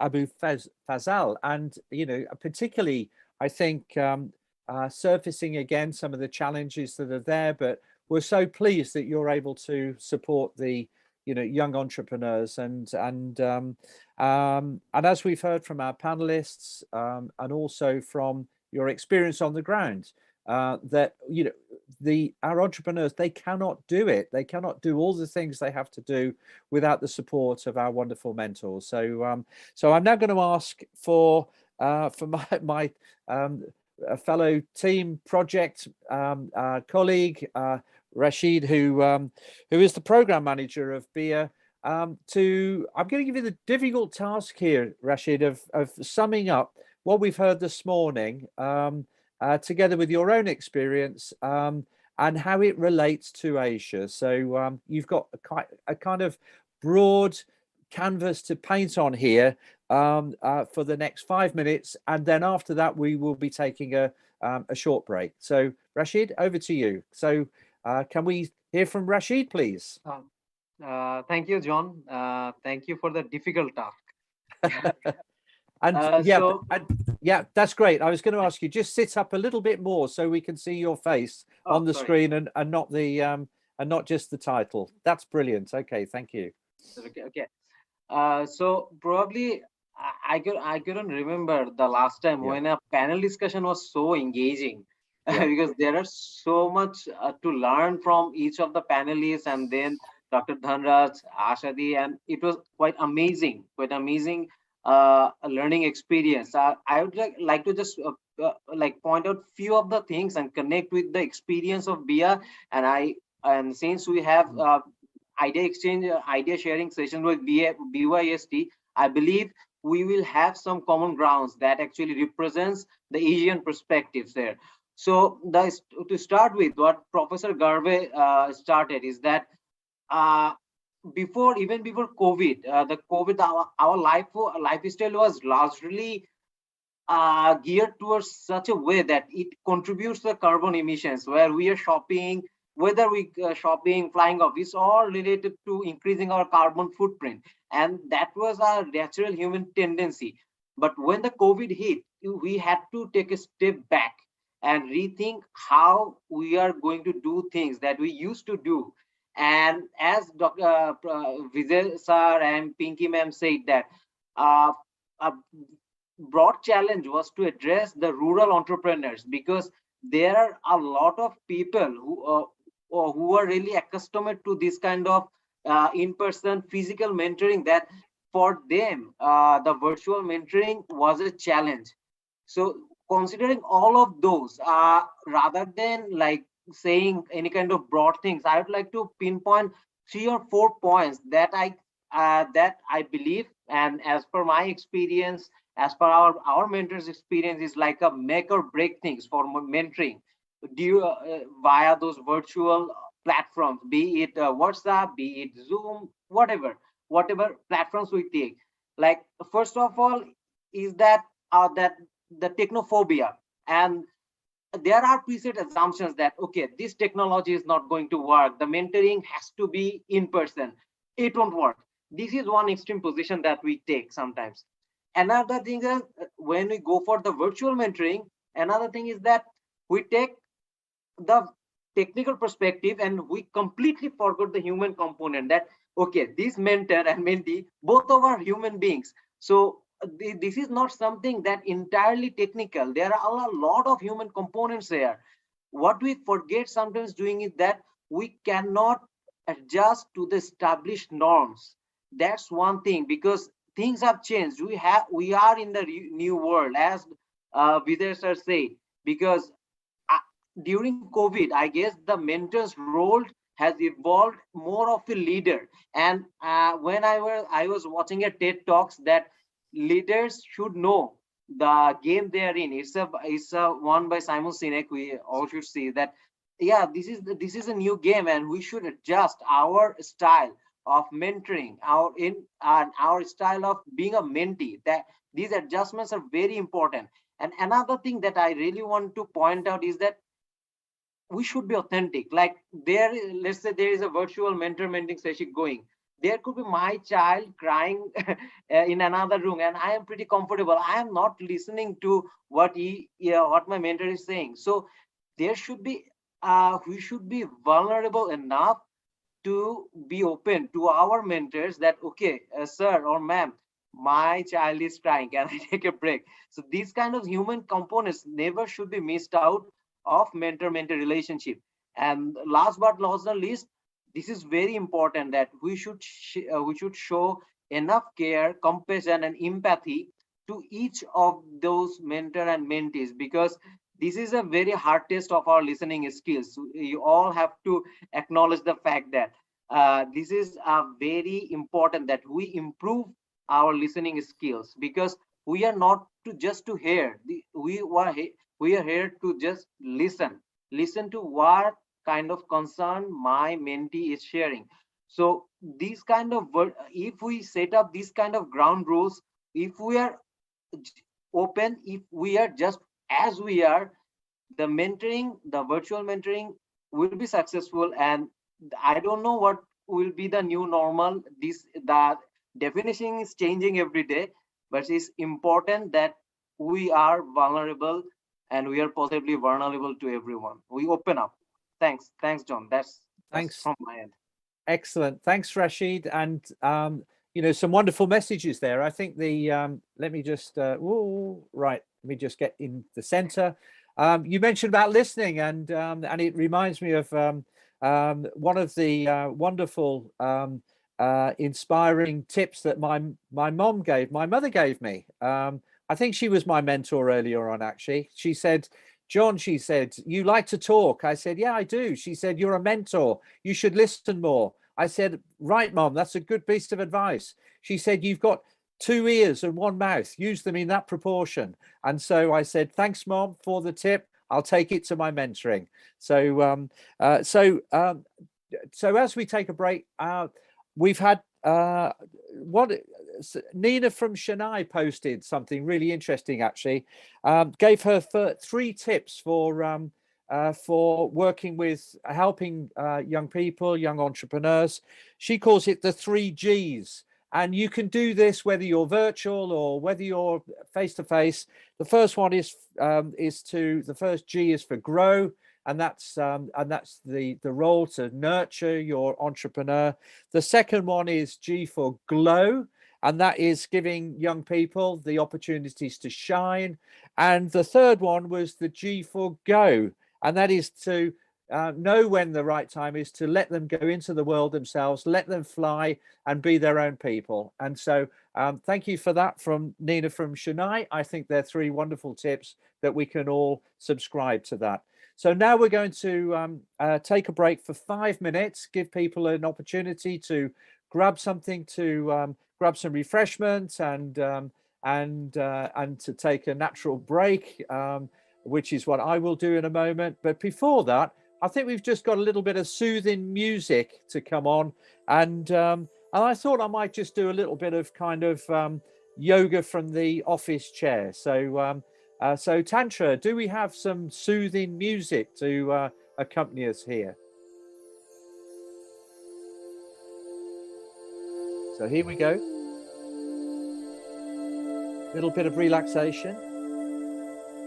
So might want to just stimulate the head a bit.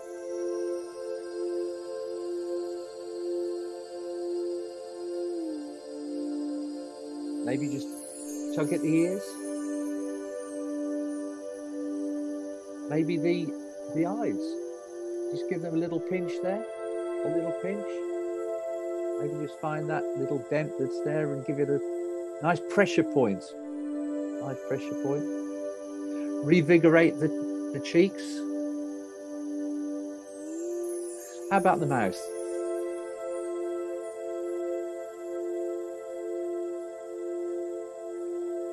A little bit of mouth exercise.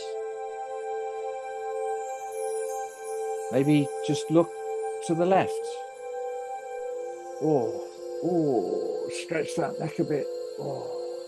Don't do yourself any injury. To the right. Come back. Maybe the right shoulder. Give the shoulder a bit of a roll one way, then the other way. Okay. And maybe the left shoulder now. Give this a little roll one way. And now the other way. Ooh. And maybe a little shake it all out.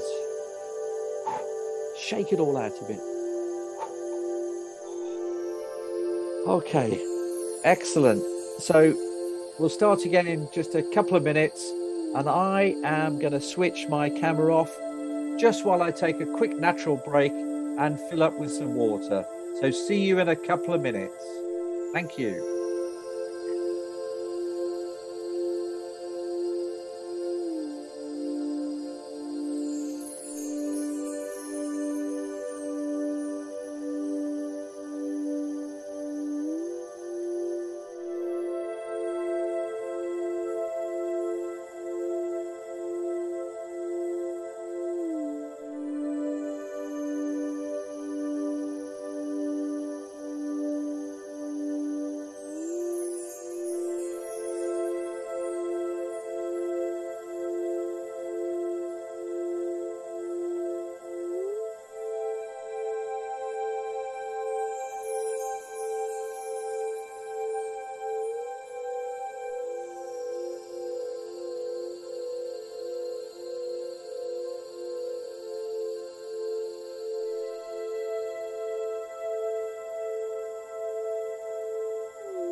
Right, hi everybody.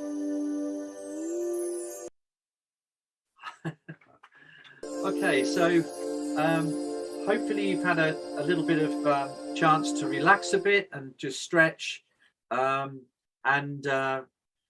here's to a little bit of refreshments as well.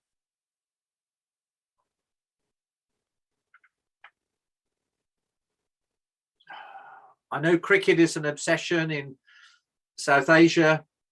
My football club, Aston Villa. So we now come to a really, really important, huge highlight of our 2.5 hours together. And it is the Mentor of the Year Award. And what's going to happen here is we're going to hear from 2 finalists from India and 2 finalists from Bangladesh, from BIA.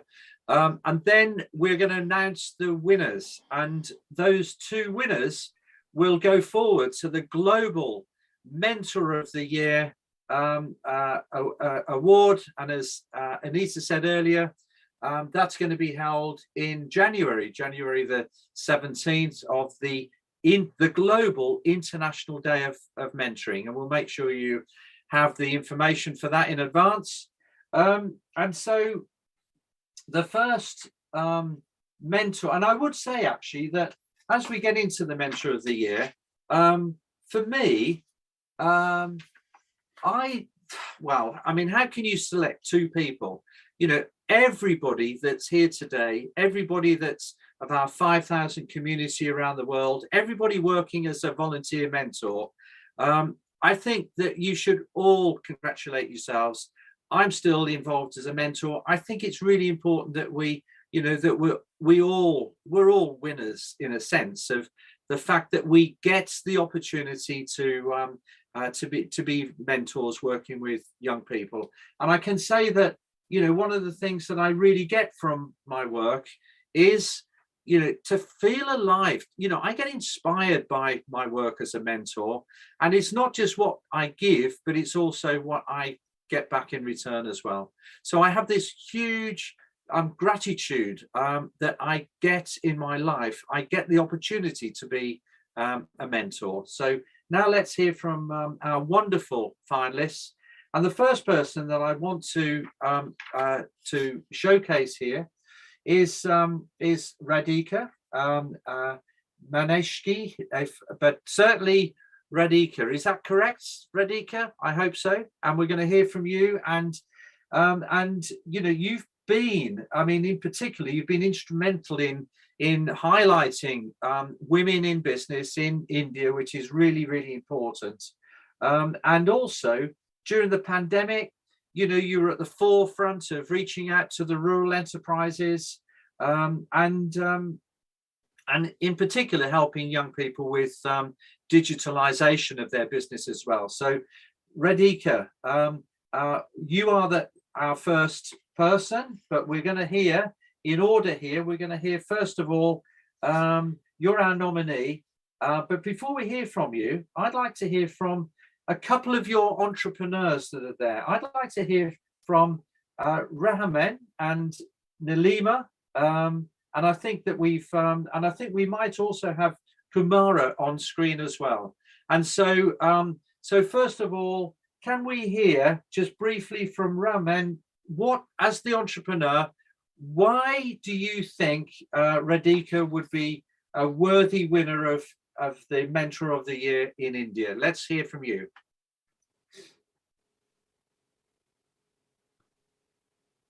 Okay, do you have? Rahman is on mute. I think you need to be unmuted. Hello.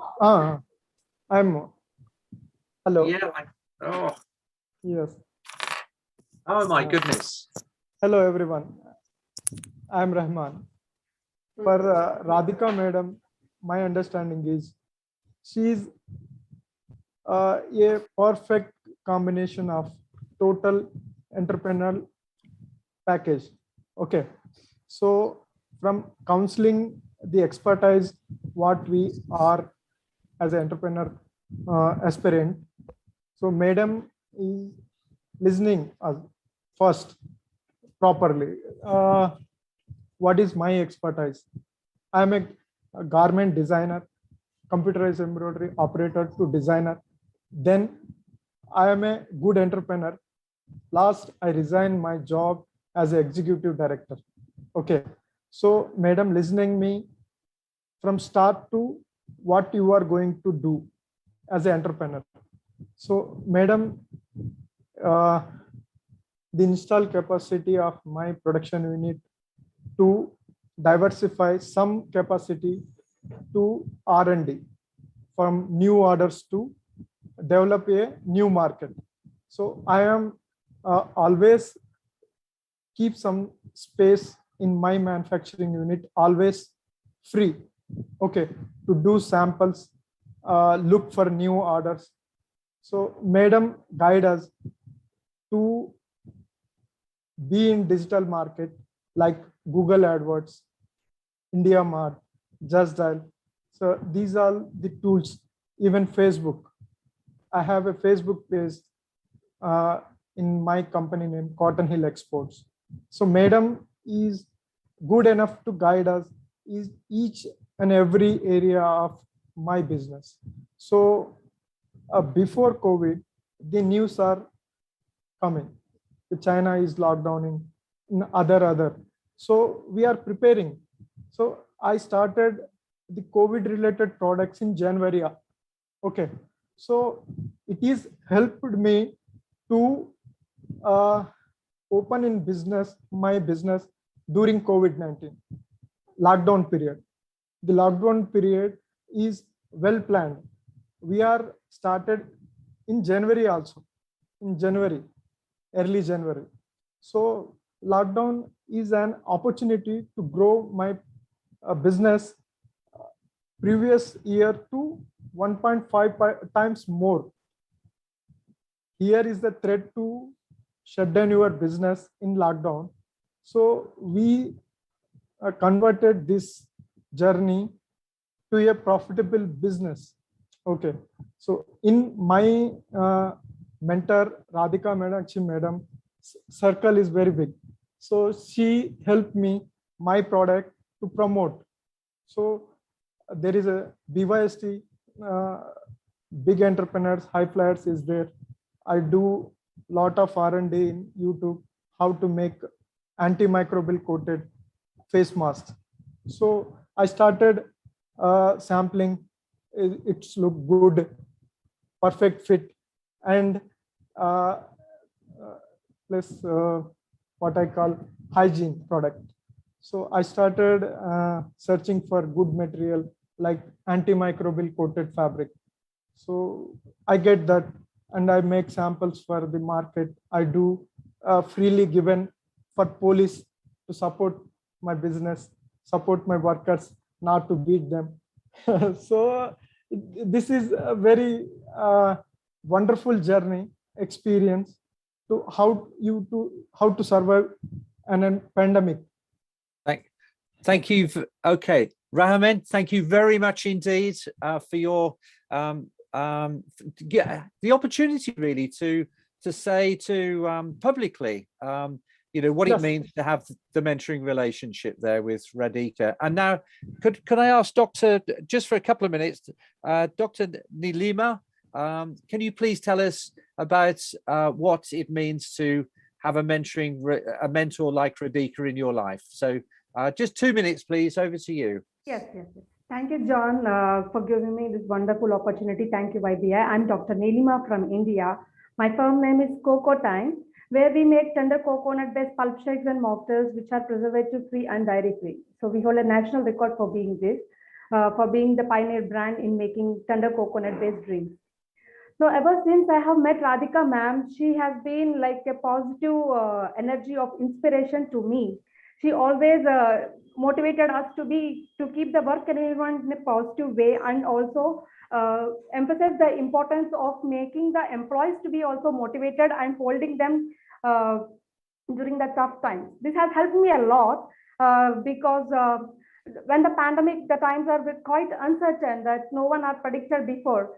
So this time, holding the employees, keeping the employees motivated and keeping them hold is very, very crucial and very important to me. And when we particularly we are into food business, at that time the no food business has been like there are no regulations to be opened, and we are at almost zero.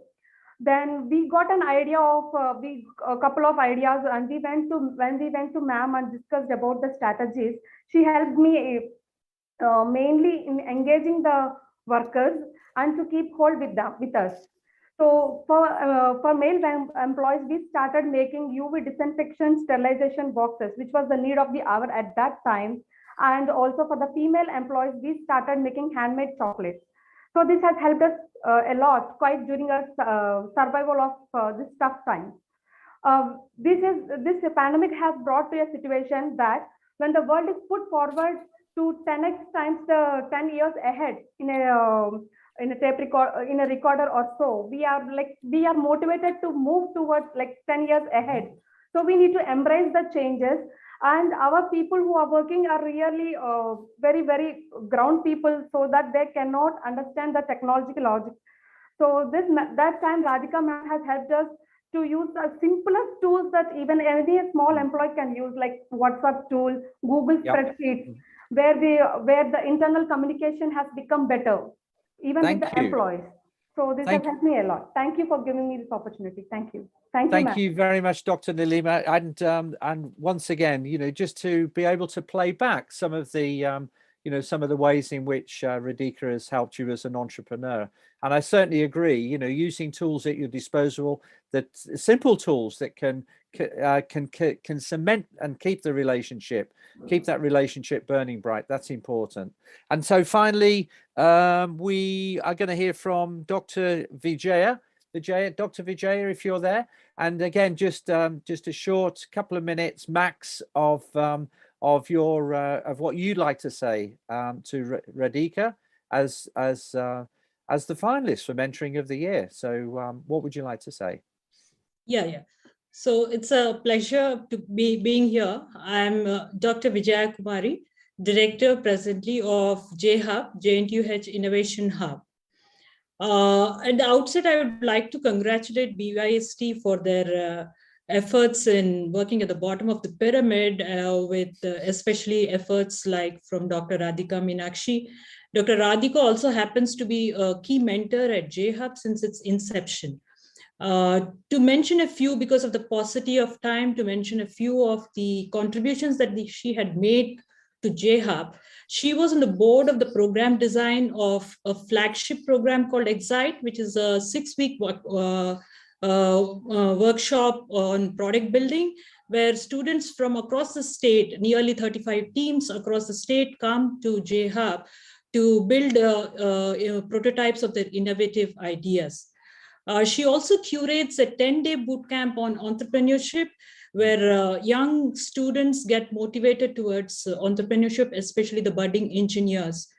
And she has been also contributing a lot in screening the teams, and she was also helping the teams in pitching their ideas and business plans. I should, in short, say that the contributions by Dr. Radhika are invaluable, and I'm sure that it is the same for BYST too. And her passion, her motivation and inspiration to motivate students towards entrepreneurship as a career path is really wonderful. And personally, I enjoy a lot seeing her energy and passion. Thank you. Thank you, Vijay. I really appreciate that, actually, the comments from everybody. And Radhika, I mean, we don't often get to hear from our entrepreneurs in this way. And when helping people new to business, the boot camp that you're involved with, helping with the challenges, keeping that passion and motivation, being a wonderful role model. So what was that like to you, just to hear for a moment from your entrepreneurs? And in particular, what does it mean to be a volunteer mentor? So just again, just a brief couple of minutes, if we may, and we'll give you the final words. Radhika, over to you. One word: overwhelming. Thank you very much. Wonderful. It's indeed a great honor to be recognized in an international platform like this. But honestly, I think what gives me better, more happiness and greater happiness is being a part of my beloved mentees, successful entrepreneurial journeys. My passion has always been to share some knowledge and my experience and accelerate the business growth of the disadvantaged youth in my country. This was triggered in 2007 when I was working as a professor in Amity University, Delhi, where we was introduced to the concept of mentoring students, life mentoring. And of course, I also went ahead and I got trained in business mentoring by Goldman Sachs and other training. But in fact, my personal vision post that was to counsel 20,000 entrepreneurs in 20 years. That's my personal vision. This was triggered, as I told you, in 2007 when I got to know about mentoring. And then I moved on to in 2011 and I became an entrepreneur and I started my own consulting firm.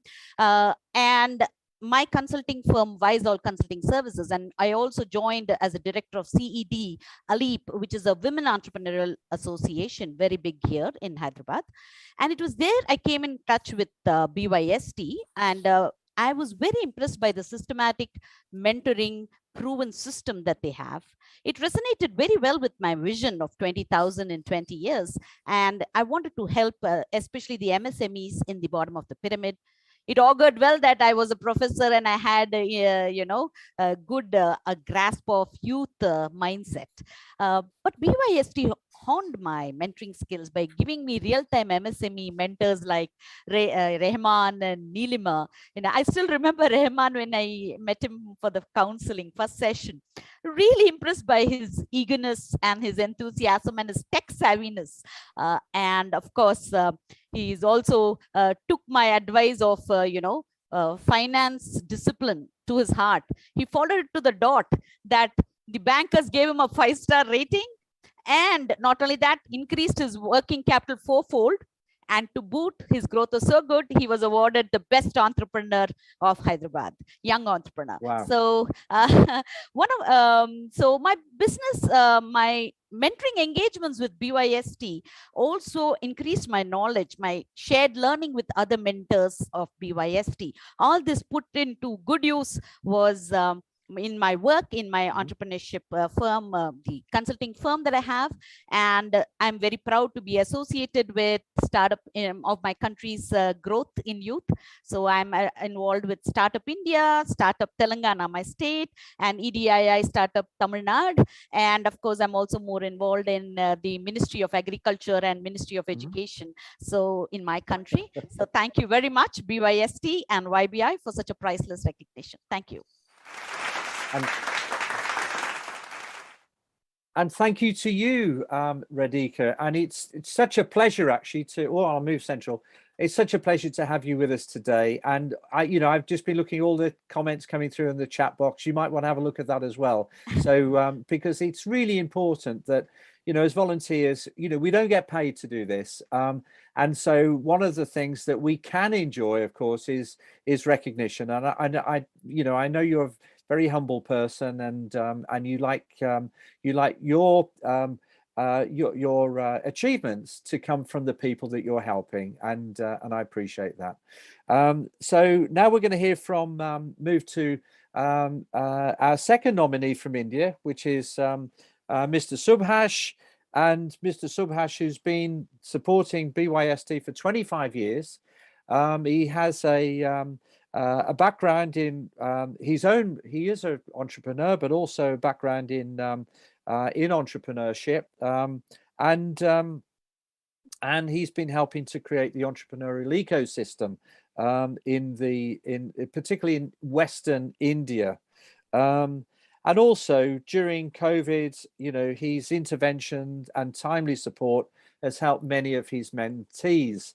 And so for that reason, we're going to hear, I should say, unfortunately, Mr. Subhash is not very well. He's in hospital. And so Vijay is going to speak on his behalf. But before we do that, let me just give a platform to Arun here. Arun, you're an entrepreneur, and Mr. Subhash is your mentor. So Aaron, just tell us for a couple of minutes, please, why you think he's worthy of this award and what it means to have him as a mentor in your life. So Mr. Aaron, over to you. Okay, hello everyone. I am Arun Avtade, BYST supported entrepreneur. We are into manufacturing of mulch films, which is used for agriculture domain for saving water and increase the crop yield.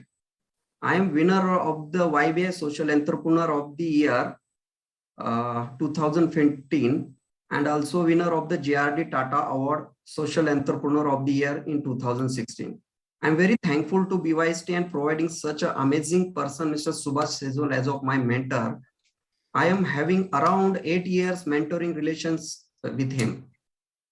He helped me to expand my business by giving me a clear understanding of how to manage business, scaling the business in next level, improve the qualities, cut down the over processing and cost effectively products, which will be benefits to my farmers. I would like to share one of my mentoring experience. One, how I get a support from my mentor during the fund crisis. When I was trapped in debt cycle, it was very difficult to manage my day-to-day operations. It was my mentor who advised and counsel me to how to get out of this, effectively repay the debts. Some of his advice, taking advance from the customers, extending the promotional offers has helped me a lot, and now my company is completely debt free. This was my significant suggestions for my enterprise, and I must say it is a rebirth of my business. So my journey from just 2 lakhs to 25 crores would not have been possible unless my mentor on time guidance. Thank you. Thank you. Yeah. Thank you very, very much there, Mr. Arun. And I think in particular, just to hear those specifics, some of those examples of, and what a big thing in your life to be able to become debt free, and you know, the fact that you were able to give that recognition to Mr. Subhash. So not only did he help you to grow as an individual, but also to grow your business as well, and we appreciate that. And now I'm going to move to Mr.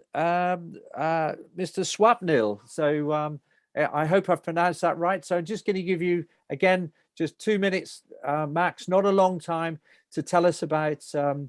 Subhash and why he is such a wonderful mentor and what it means to have him in your life. So let me give you the platform. Over to you. Hello everyone, I'm Swapnil Kudare, a BYST supported entrepreneur, and I'm into the manufacturing of pressure radiators. My mentor, Mr. Subhash Sejwal, who is also a rural entrepreneur. As a successful rural entrepreneur, he is very much aware of the challenges into the rural areas. He has been very helpful into my entrepreneur journey, I would like to say. I treat him as my inspiration and have utilized his values in both personally as well as professionally. I would like to share one of my experience which Subhash Sejwal sir has been shared with me, and how mentoring plays an important role into the entrepreneurial journey. Once before the pandemic, mentor came to know that I'm investing and reinvesting my funds into the business only, and he asked about the savings of my business. Unfortunately, I was not doing any savings for the businesses. Then he advised me to open a few recurring deposit accounts into the bank. Certainly, I have started to save some money monthly. During this pandemic, I could realize that how valuable his advice was. Due to this advice, I almost saved around ₹5 lakhs, and due to this saving, I have survived my business into this crucial time without any tensions actually. Due to his guidance and continuous support, I was the runner-up in the Youth Business International Awards 2019 as a Young Entrepreneur of the Year. Thank you, Mentor Subhash Sejwal, sir, for always guiding me into my business, as well as BYST and YBI for giving me this opportunity. Thank you. Thank you. Excellent. And And what a great achievement, and how wonderful that must have been for your mentor to have been the runner-up of Young Entrepreneur of the Year. That is just terrific. So thank you very much again for your testimonial to your mentor. Now, sadly, Mr. Subhash can't be with us, but Vijay, you'd like to say a few words on his behalf. Thank you, John. In fact, I'm so glad that there is Subhash is not well. We all really pray for a speedy recovery. And I have a script which Subhash has shared with me. I'll be very happy to just run through it. Please permit me to do that. Thank you. Okay, thank you. So it's been a great honor to share my mentoring experience in the international platform. I've been associated with BYST for the last 20 years. BYST has given many opportunity to interact and share my experience with young entrepreneurs. I have personally mentored around 10 mentees, from which 2 entrepreneurs, Anil and Swapnil, have won national and international awards. I feel very happy in guiding them in their entrepreneurial journey. I strongly feel mentoring is very important element in the entrepreneur's journey, especially for the rural mentors. Sometimes small advices make a huge impact in the journey. I would like to share 2 small examples happened during the pandemic. During COVID, I got a call from mentee Swapnil. He was confused by the situation, how to manage the business and how to utilize the lockdown time. Somehow he managed his cash flow by using his saving. I advised him to take the opportunity to learn new things which required the business, like new models development. Then he worked with me back and forth and designed the technical specification of new model. Then I asked him to do the customer acquisition in the new model, which he did. Then we both realized that we have strengthened our market and customers. Another experience with my mentee Arun, who's into mulching film business, which is solely depends on agricultural sector. During pandemic, as all the agro-based activity was slowed down, in the situation, he thought to divert new product, and I strongly opposed to him not to divert. Because of my experience says there is a huge demand for the agri products in India as the agricultural in the country. I asked him to have patience. After 2 months, the agri products picked up and I realized the same. I strongly feel entrepreneurial journey with the mentor with full confidence and learning and productivity. The good thing in mentoring in the old tradition for us in India known as Guru Shishya Parampara. But in today's world, mentoring is not familiar to many. Thank you so much for the opportunity given to me. Thank you very much. Back to you, John. Okay, yeah. Thank you, Vijay. Okay, so what I'm going to do actually, I'm going to move now to our 2 nominees from BIA, and just to once again say how wonderful it is that to have our mentors with us today, so we can recognize our mentors who are really carrying the flag for BYST, in different ways, but to hear from Radhika and Subhash, and in particular, the entrepreneurs that they've been supporting and their testimonials. I think wonderful stories. And I know I feel very humbled when I hear, if my entrepreneurs ever talk to me in the same way that they have about Radhika and Subhash, I would feel really, really proud and humbled, I think. So congratulations to you all. And now to Bia, and our first finalist. Our first finalist is the nominee is Miss Sabrina, who's the mentor. But also we have an entrepreneur as well. I want to hear from the entrepreneur first. We've got Sabrina, our mentor, on screen, but I want to hear from Monica. So Monica, can you tell us about your mentor, Sabrina?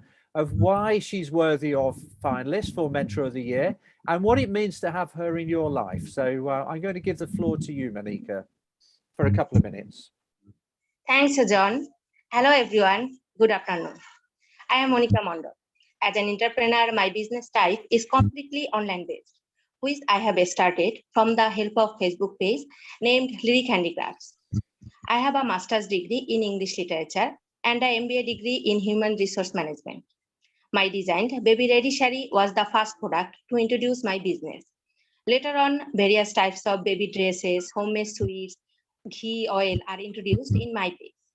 Since I started the business on my own initiative, I didn't have any business experiences. So I was doing it in a short range. It was also very difficult for me to raise my capital or keep accurate knowledge of profit and loss. Connecting with Bia was the turning point of my business. I learned how to do business in a professional way. Bia tagged me with a mentor so that the problems of business can be resolved. My mentor is Sabrina Islam. Hello, ma'am. A mentor should have the qualities that all I get from her, and she is helping me to reach my goals. She is enhancing both our skills and experiences through one-to-one discussion with the help of phone calls, WhatsApp, and Zoom. In each of our meeting, we select a specific topic and discuss on them in details. In COVID-19, on that situation, my business was about to stop. With my mentor's advice, I not only ran my business, but also make highest profit. I was in problem with my workers also. According to the advice from my mentor, I have achieving success in quality of work by making employee proficient in specific steps of production, not in all steps. I maintain hygiene for workers in my workplace. At the same time, in every month, I make a worker employee of the month and gives an incentive that encourages my employee to work more attentively. From my mentor, I have informed of the importance of trade license and banking services also. The biggest thing is that she gives me solution from her own business experiences, and that we can get real useful solutions. Even after informing from Bia, my mentor knocked me at different time. Not only that, we are benefited by knocking her at any time in case of any problem. And she also helps me with information in a very positive way. Lastly, thanks Bia and YBI for helping us in that way and giving me the opportunity to share my experience. Thanks all. Thank you, Monica. So thank you very, very much indeed. And again, wonderful testimonial, not only to Sabrina, but to Bia as well, for giving you the opportunity, which is what it's all about. And so I want to now ask you, Sabrina, to tell us about being a volunteer mentor and what it means to you, and also the relationship that you have with Monica as your mentee. So you are the nominated finalist from BIA, and so tell us about mentoring from your perspective. Couple of minutes, please, and we look forward to hearing from you. Thank you. Yeah, we need you to. I think we need to hear you. Are you on mute? Can you unmute yourself? Sorry. Perfect. Good. Thank you, John. Okay. Assalamu alaikum. Good afternoon, everyone. Thanks for having me in this forum. I'm Sabrina Islam Bhoya. I left my international organization for migration on 2012. After that, I started my business. I have been associated with BIA as a mentor since 2017. Mentoring is one of the major BIA's entrepreneur development activities. I really enjoy mentoring. Mentoring isn't about imposing one's worldview in others. It's about knowledge, support, and listening. I really maintain it fully. Mentoring is to support and encourage mentees to manage their own learning in order that they may maximize their potential development, their skill, improve their performance, and become the person they want to be. We can also learn a lot from young entrepreneurs For example, we can about technology. Mentees can provide fresh perspectives on ideas for future projects. For executes any policymakers, mentees can supply a source of feedback on programs. Monica Mandal, Jahana Akhtar, Shanta Akhtar are my mentees. I have been with them more than 1 year. I have been with them more than 1 year. They are very active towards work. We have group meeting every month. In addition to group meetings, sometimes we have one-to-one meetings. In pandemic situation, they will give more priority to works like cleanliness of the employment area, employees' physical cleanliness, maintain a safe fire extinguishing system in the factory, and letters from outside employees to change their clothes and wear clean clothes. Okay. Wear clean clothes. Maintenance of wear clean clothes,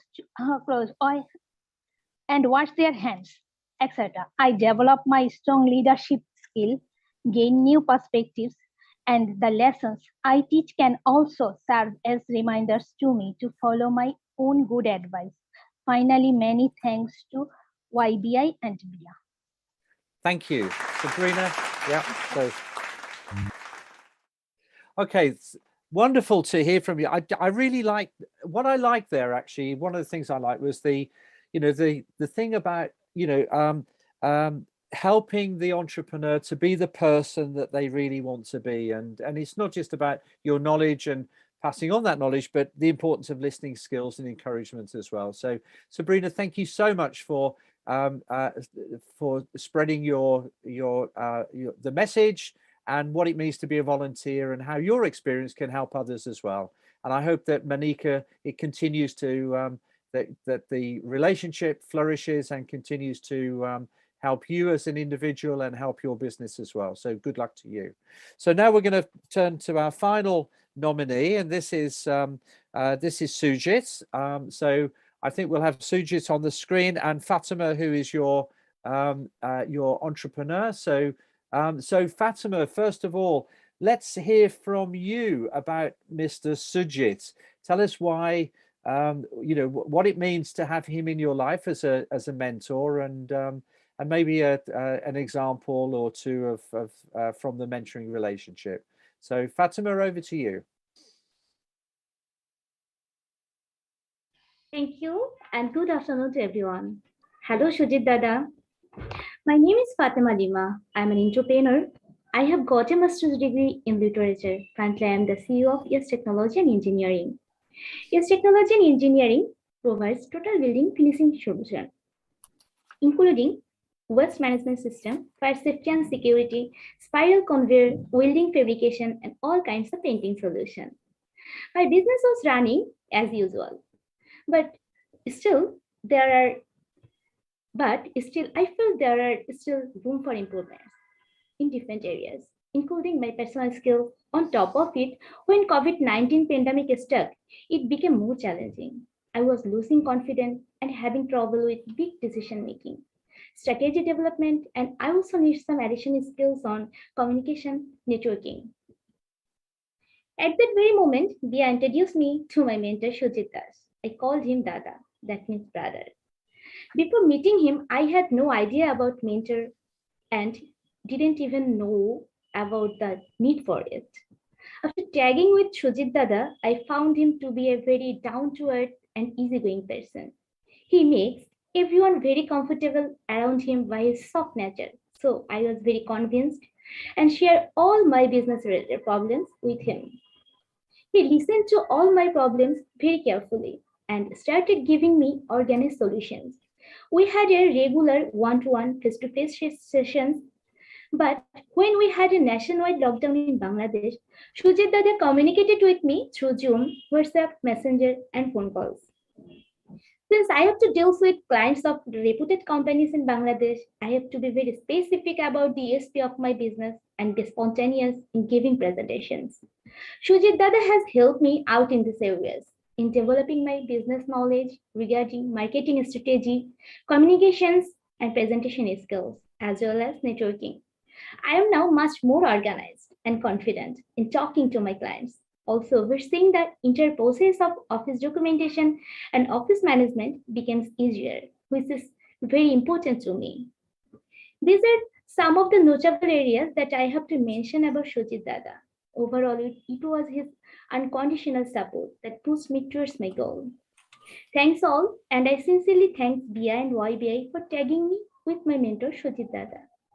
Thank you very much, Fatima. And now I'm going to pass to you, Mr. Sujit. You know, I mean, you believe in change, career development, helping people to to grow themselves. And so what would you like to say as a volunteer mentor, combining, your professional work with your role as a volunteer mentor? And again, congratulations for being finalist for Mentor of the Year.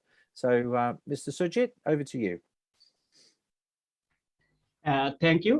Good afternoon, everyone. This is Sujit Das, working with a startup named InternVD. I have been involved with BIA as a mentor from 2019. I quite enjoy the job, and I think it's a way of relieving my social responsibilities. I think the main beauty of BIA is mentorship program. Many young people who have graduated from BIA are now running their business independently and successfully. Mentorship is very helpful and effective program for new entrepreneurs. Although our mentoring program at pandemic was a problem at first, we quickly online. Online mentoring is very effective method very well.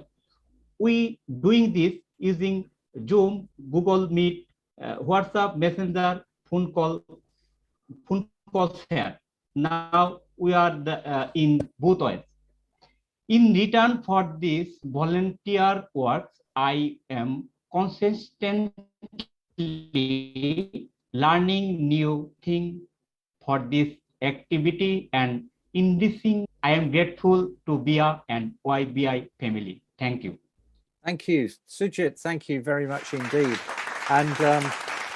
And congratulations to all of our nominees.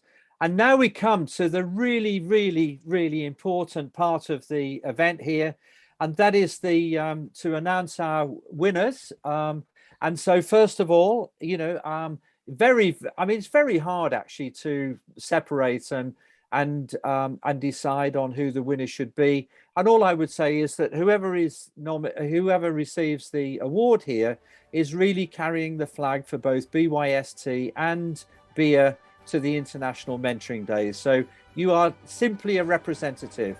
And I think on the basis of the panel that did the voting, and the winner for the Mentor of the Year for India, and that award goes to Mr. Subhash. Mr. Subhash.